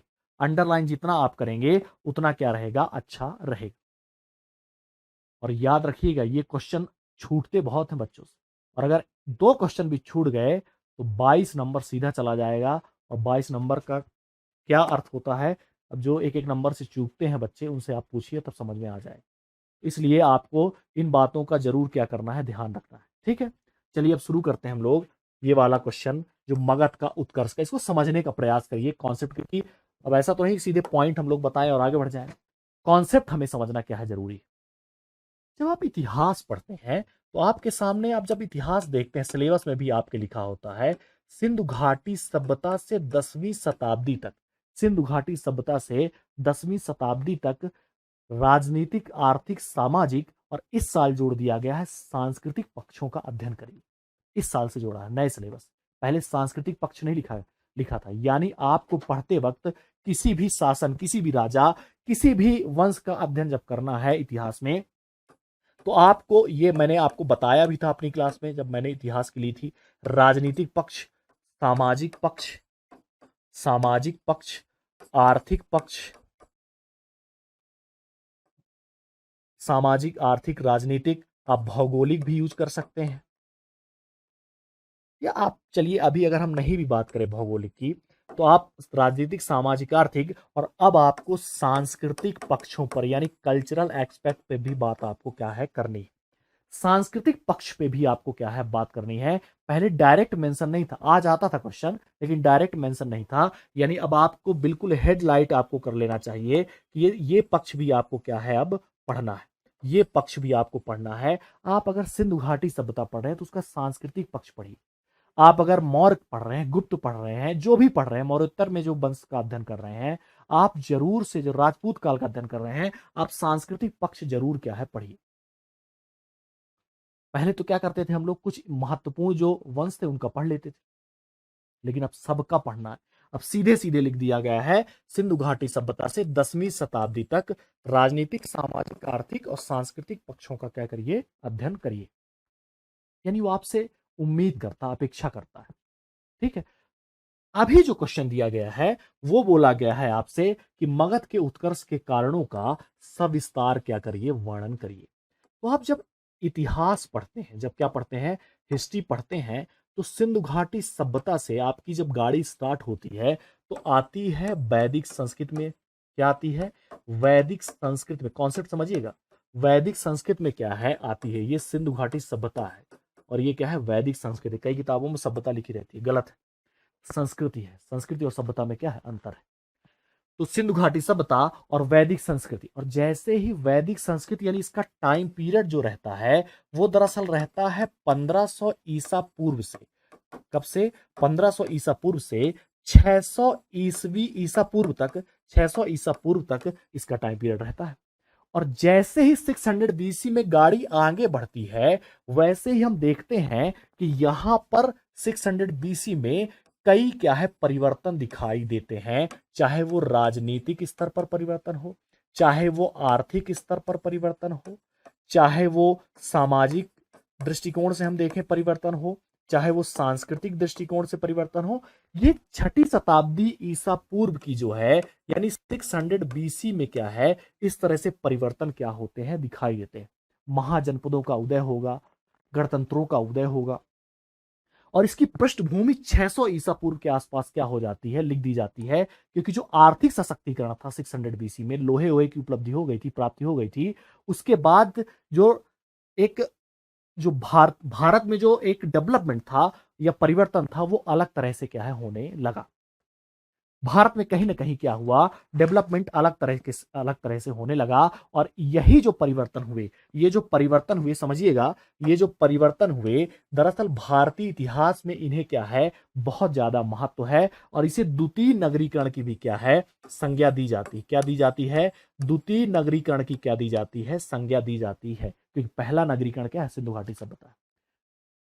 तो जब यहां पर परिवर्तन होंगे और जब जब परिवर्तन इतिहास में आएंगे, वहां से एग्जामिनर क्या है आपसे क्वेश्चन पूछेगा, और एग्जाम में क्वेश्चन पूछे की संभावना वहीं क्या हो जाती है, बढ़ जाती है। तो जब राजनीतिक परिवर्तन 600 बीसी में जो हुए, उस पर अगर हम लोग फोकस करें, उस पर क्या करें, उस राजनीतिक परिवर्तन पर अगर हम लोग क्या करें, फोकस करें, समझिएगा, इस राजनीतिक परिवर्तन पर अगर हम लोग क्या करें, फोकस करें, तो ये राजनीतिक परिवर्तन के अंतर्गत हम देखते हैं यहां पर 600 बीसी में कई महाजनपदों का क्या है, उदय होता है। क्या होता है, कई महाजनपदों का क्या होता है, उदय होता है। यानी इनकी सबकी सीमाएं क्या होती हैं, एक दूसरे से अलग होती हैं।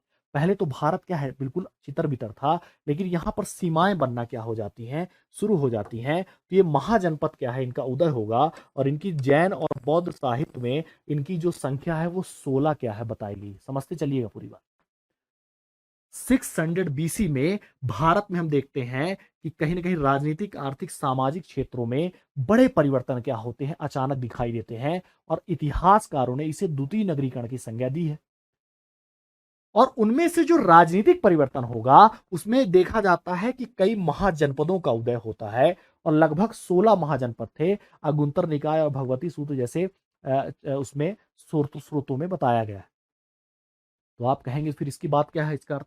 तो जो 16 महाजनपद का उदय होगा, तो हम देखते हैं कि जो 16 महाजनपद थे, समझिएगा बात, इनमें से जो महत्वपूर्ण महाजनपद थे, अगर उनका आप नाम सुने होंगे, प्रीलिम्स वगैरह में आपने पढ़ा होगा, कौशल, मगध, वत्स, इस तरह से कंबोज वगैरह, इस तरह से बहुत सारे, गांधार अंधार, इस तरह से बहुत सारे क्या 16 क्या है महाजनपद थे।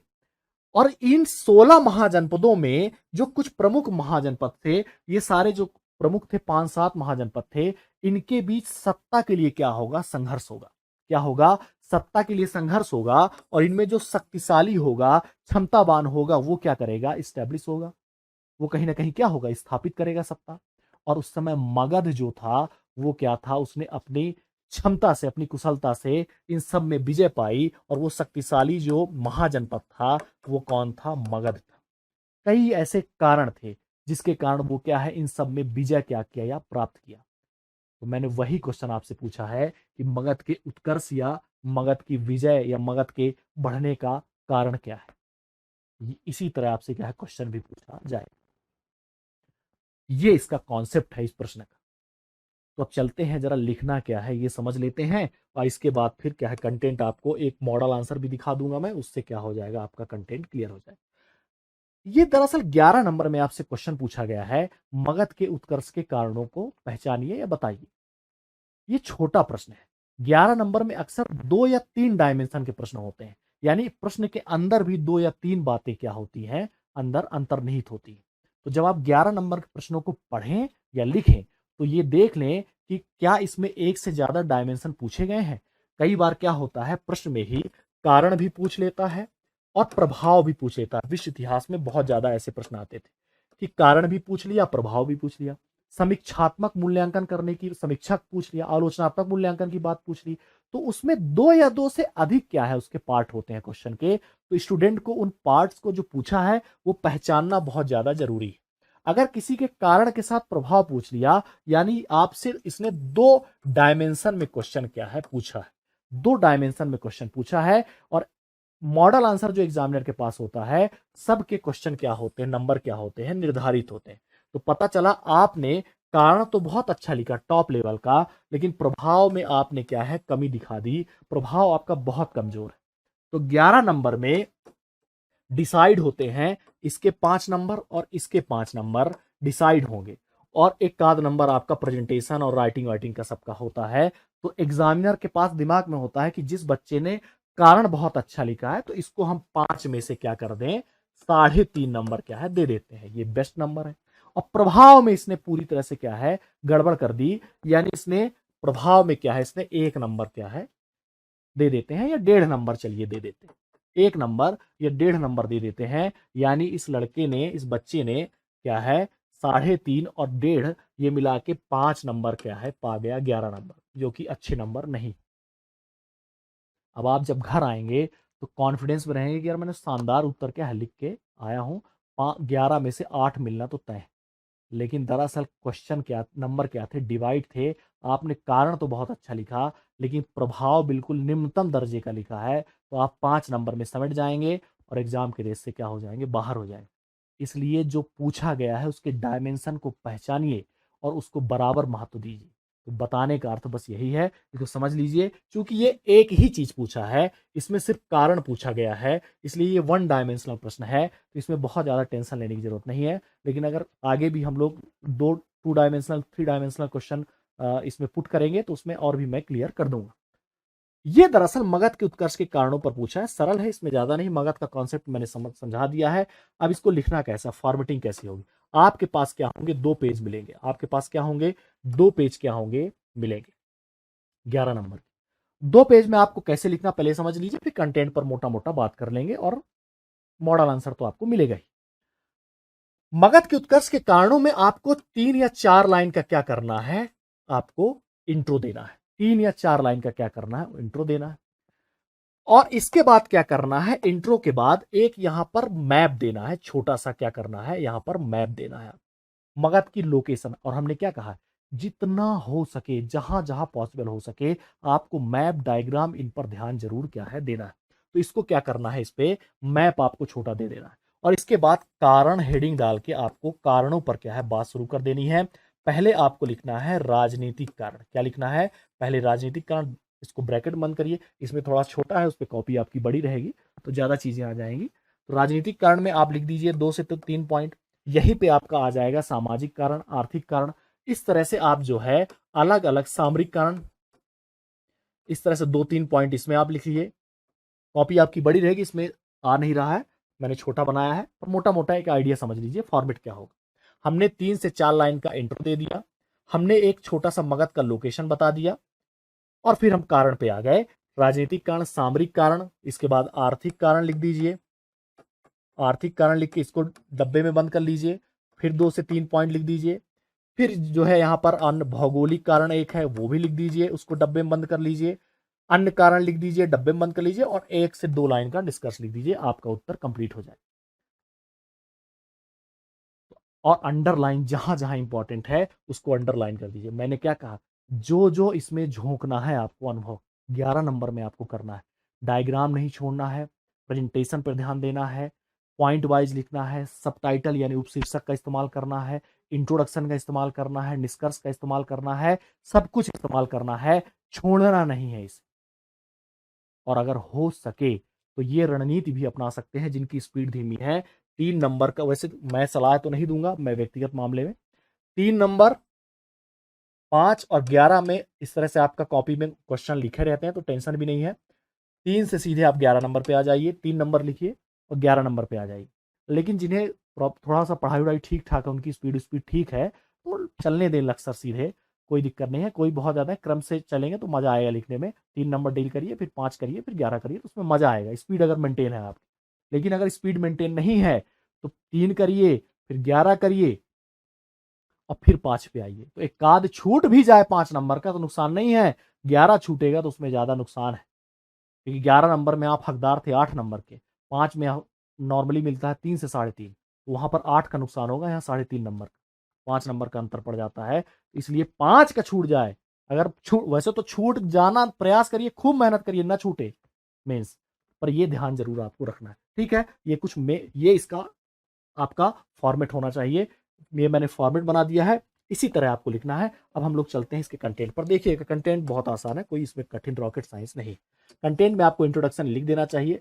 पहले इंट्रोडक्शन आप लिख देंगे, भाई मगध जो है 6ठी शताब्दी ईसा पूर्व का महत्वपूर्ण महाजनपद था, जिसमें मौर्य वंश के उदय के पहले अभूतपूर्व विकास हुआ, जिसके अंतर्गत विभिन्न राजवंशों के द्वारा अन्य राजवंश, या आप ये भी लिख सकते हैं कि मगध के द्वारा अन्य राजवंशों को विजित करके साम्राज्य में शामिल किया गया। इस तरह से आप अपना इंट्रोडक्शन बना लीजिए। इस घटना को इतिहास में मगध साम्राज्यवाद के रूप में जाना जाता है। इस तरह से आप क्या करिए, इंट्रो बना लीजिए, और इसके बाद फिर डालिए कारण हेडिंग, उत्कर्ष के कारण, और फिर सीधे राजनीतिक कारण। क्या करिए, राजनीतिक कारण हेडिंग डाल दीजिए। राजनीतिक कारण को आप बंद करिए किसमें, क्योंकि हमने आपसे क्या बताया, जो जो कलाकारी करना है इसी में क्या है करना है। राजनीतिक कारण में आप लिख सकते हैं कि स्वाभाविक सी बात है, यहाँ के जो राजवंश थे और यहाँ के शासक थे, जो महत्वाकांक्षी शासक थे, उनका क्या रहा, अभूतपूर्व योगदान रहा था। चाहे वो हर्यक वंश हो, चाहे वो शिशुनाग वंश हो, चाहे वो नंद वंश हो। तो मगध के शक्तिशाली वंशों और महत्वाकांक्षी शासकों की प्रमुख भूमिका रही, या महत्वपूर्ण क्या है भूमिका रही, या यहाँ पर शासन रहा। इस तरह से आप लिख सकते हैं। आप ये भी लिख सकते हैं, इनका नाम वंशों का लिख सकते हैं कि हर्यक वंश, शिशुनाग वंश और नंद वंश का यहाँ पर शासन रहा। तीसरा पॉइंट लिख सकते हैं कि बिंबिसार, अजातशत्रु और पद्मनंद जैसे महत्वाकांक्षी शासकों ने साम्राज्य विस्तार में अहम भूमिका निभाई, या इनकी कुशलता पूर्वक जो कुशलता युक्त नीति थी, रणनीति थी, जो भी आपको लिखना है, उन्होंने साम्राज्य विस्तार में महत्वपूर्ण भूमिका निभाई। इस तरह से आप अपना कंटेंट शुरू का क्या कर सकते हैं, बना सकते हैं। दूसरा आप बना सकते हैं सामरिक कारण। दूसरा जो आपको ब्रैकेट क्या करना है, बनाना है, वो दरअसल सामरिक कारण का क्या करना है, बनाना है। दूसरा ब्रैकेट आपको क्या करना है, सामरिक कारण का क्या करना है, बनाना है।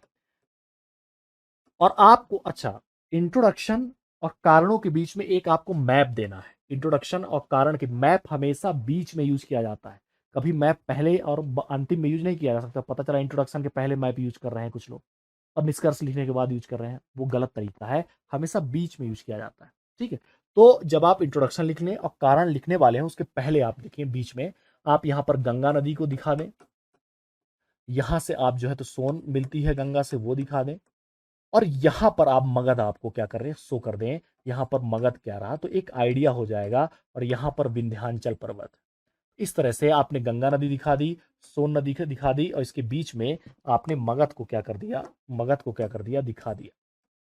और ये आपका विंध्याचल पर्वत है।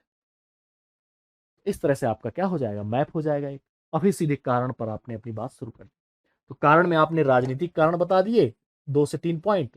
उसमें आपने शासकों का नाम समाहित कर दिया, उसमें आपने वंश है उसका समाहित कर दिया, और इन जो शासक थे उनमें 2-3 महत्वपूर्ण शासकों का नाम लिख दीजिएगा।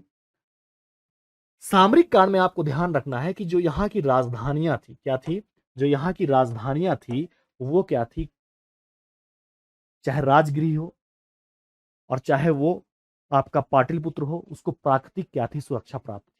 तो यहां लिख सकते हैं कि इनकी राजधानियां, चाहे वो राजगृह हो चाहे पाटलिपुत्र हो, उनको प्राकृतिक सुरक्षा प्राप्त थी। जहां राजगृह 5 पहाड़ियों से, तो वही पाटलिपुत्र 4 नदियों के संगम स्थल पर क्या थी, स्थित थी। यानी इसे बाह्य सुरक्षा, कहीं ना कहीं बाह्य आक्रमण से सुरक्षा क्या थी, प्राप्त थी। इस तरह से आप जिक्र कर दीजिएगा। तो ये क्या हो जाएगा, आपका सामरिक कारण हो जाएगा। इसके बाद आप भौगोलिक कारण पर चर्चा कर दीजिएगा। इसके बाद क्या करिएगा, आप भौगोलिक कारण पर क्या करिएगा, चर्चा करिएगा। इसका भौगोलिक, तो 2-3 पॉइंट में भौगोलिक कारण में लिख दीजिएगा कि मगध के जो नजदीक है वो क्या है, छोटा नागपुर की पठार की क्या है, खाने, लौ की खाने थी, जिसके परिणाम स्वरूप अस्त्र शस्त्र की उपलब्धता लगातार क्या है, बनी रही। क्योंकि लोहा जब है तो स्वाभाविक सी बात है अस्त्र शस्त्र क्या होंगे, बड़े स्तर पर बनेंगे, और जब युद्ध होगा तो उनका इस्तेमाल होगा। तो आप लिख सकते हैं कि मगध के निकट छोटा नागपुर का पठार या छोटा नागपुर के लौह की खाने क्या थी, उपस्थित थी।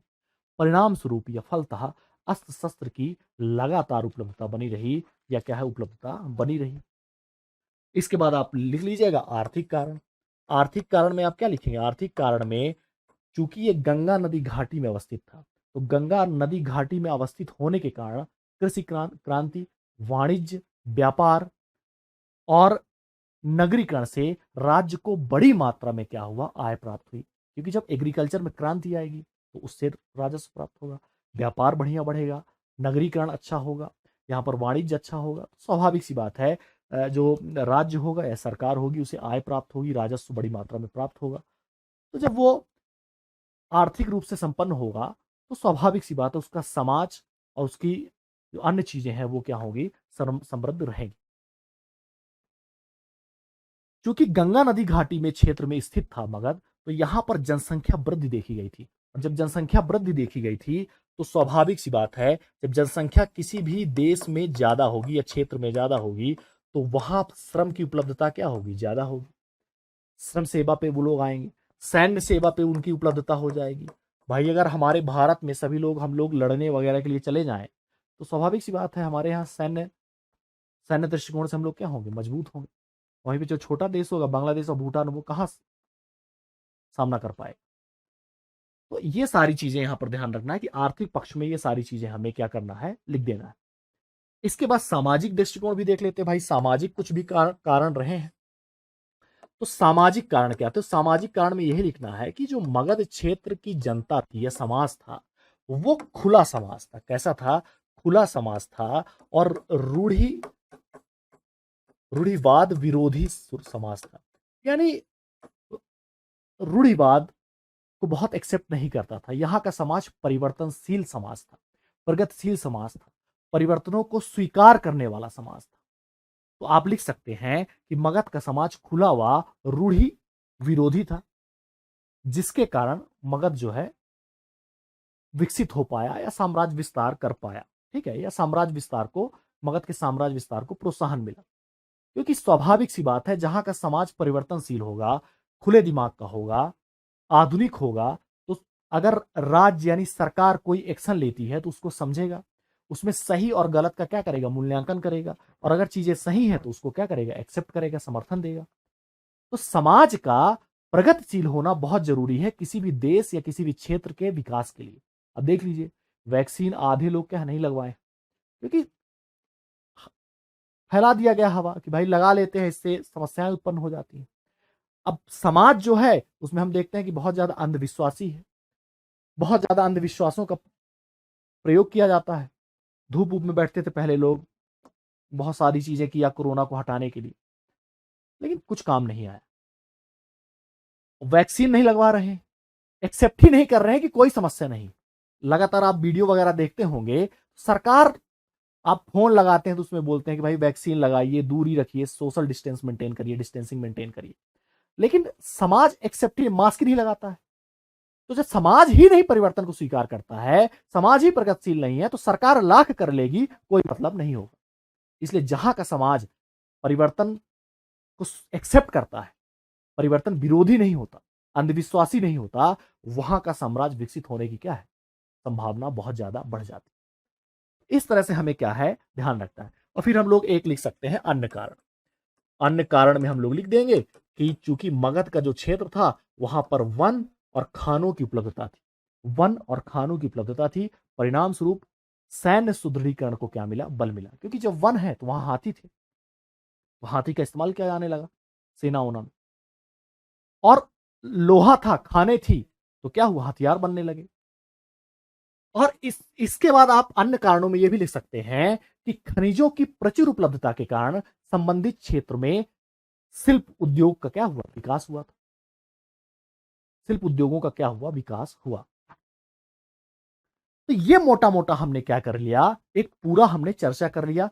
क्या फॉर्मेट होना चाहिए उस पर चर्चा कर ली, क्या मोटा मोटा कॉन्सेप्ट कंटेंट होना चाहिए उस पर चर्चा कर लिया। अब जरा एक बार आप नजर देख लीजिए मॉडल आंसर पर, जो संस्थान के द्वारा बनाया गया है। तो मॉडल आंसर ये दरअसल है, आपने इंट्रोडक्शन दे दिया, आपने 2 से 3 लाइन का इंट्रोडक्शन आपने दिया,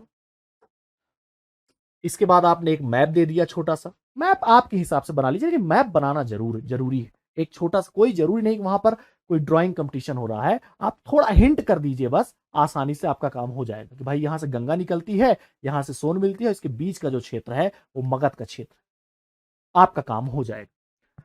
तो ये मोटा मोटा हमने कहा, इतिहास में इस घटना को मगध साम्राज्यवाद का उद्भव कहा जाता है। इसके बाद आपने कारण दे दिया कि भाई मगध उत्कर्ष के कारण क्या है, राजनीतिक कारण 2-3 पॉइंट दे दिया, सामरिक कारण 2 पॉइंट दे दिया। इसके बाद हमने बता दिया भौगोलिक स्थिति, मगध भौगोलिक कारण या भौगोलिक स्थिति के कारण, आर्थिक कारण, इसमें भी 1-2 पॉइंट दे दिया।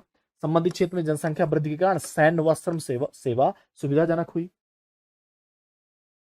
इसके बाद हमने सामाजिक कारण भी दे दिया कि मगध का समाज खुला हुआ रूढ़ि विरोधी था, परिणाम स्वरूप साम्राज्य विस्तार को प्रोत्साहन मिला। देखिए एक एक लाइन का है, आप शब्द सीमा देख लीजिएगा, शब्द सीमा 200 250 से ऊपर नहीं होगी, 225 230। अन्य कारण में हमने 3 पॉइंट दे दिया, निष्कर्ष दे दिया कि मगध साम्राज्य के उदय में भौगोलिक, आर्थिक आदि कारकों के अलावा वहां के शासकों का अहम योगदान परिलक्षित होता है। एक लाइन का क्या होगा, 1 से 1.5 लाइन का निष्कर्ष होगा। आपने शब्द सीमा को भी फॉलो किया, फॉर्मेटिंग का भी फॉलो किया, इंट्रोडक्शन भी लिखा, मैप भी दिया, निष्कर्ष भी दिया। अब बताइए आपको कैसे नंबर नहीं देगा। तो ये आपका तरीका होना चाहिए। आज चूंकि क्लास लंबी हुई है, आज पहली क्लास थी, इसलिए चर्चा काफी विस्तृत मैंने किया और मुझे करना भी था, ताकि आगे आप लोग जो प्रैक्टिस करें, जो घर में आंसर लिखें, उसमें कोई दिक्कत ना हो। आज से डेली क्लास रहेगी, शाम को 8 बजे के आसपास अपडेट हो जाएगी आपके ऐप में, और वहां पर शो होगा आपका। तो आप जब सुबह उसको लिख लें और शाम को फिर क्लास और मॉडल आंसर देख के स्वमूल्यांकन अपना कर लें। ठीक है, इस चीज का जरूर ध्यान रखना अपने को। फिर से एक बार आपके लिए जो सूचना है संस्थान की तरफ से, ये जो डेली आंसर राइटिंग प्रोग्राम है ये चल रहा है, जिसको भी ज्वाइन करना है वो ज्वाइन कर ले। ये एक्चुअल में डिजाइन ही ऐसा किया गया है कि आपकी प्रीलिम्स और मेंस की तैयारी होती रहे, क्योंकि प्रीलिम्स का एग्जाम मेंस के पहले है। जो 2021 का प्रीलिम्स है वो मेंस के पहले है, और आपने 2020 में नेचर तो देख ही लिया प्रीलिम्स का। यानी आप अगर मेंस पढ़ते हैं तो विश्वास मानिए एक एक लाइन प्रीलिम्स में आपके काम आने वाली है।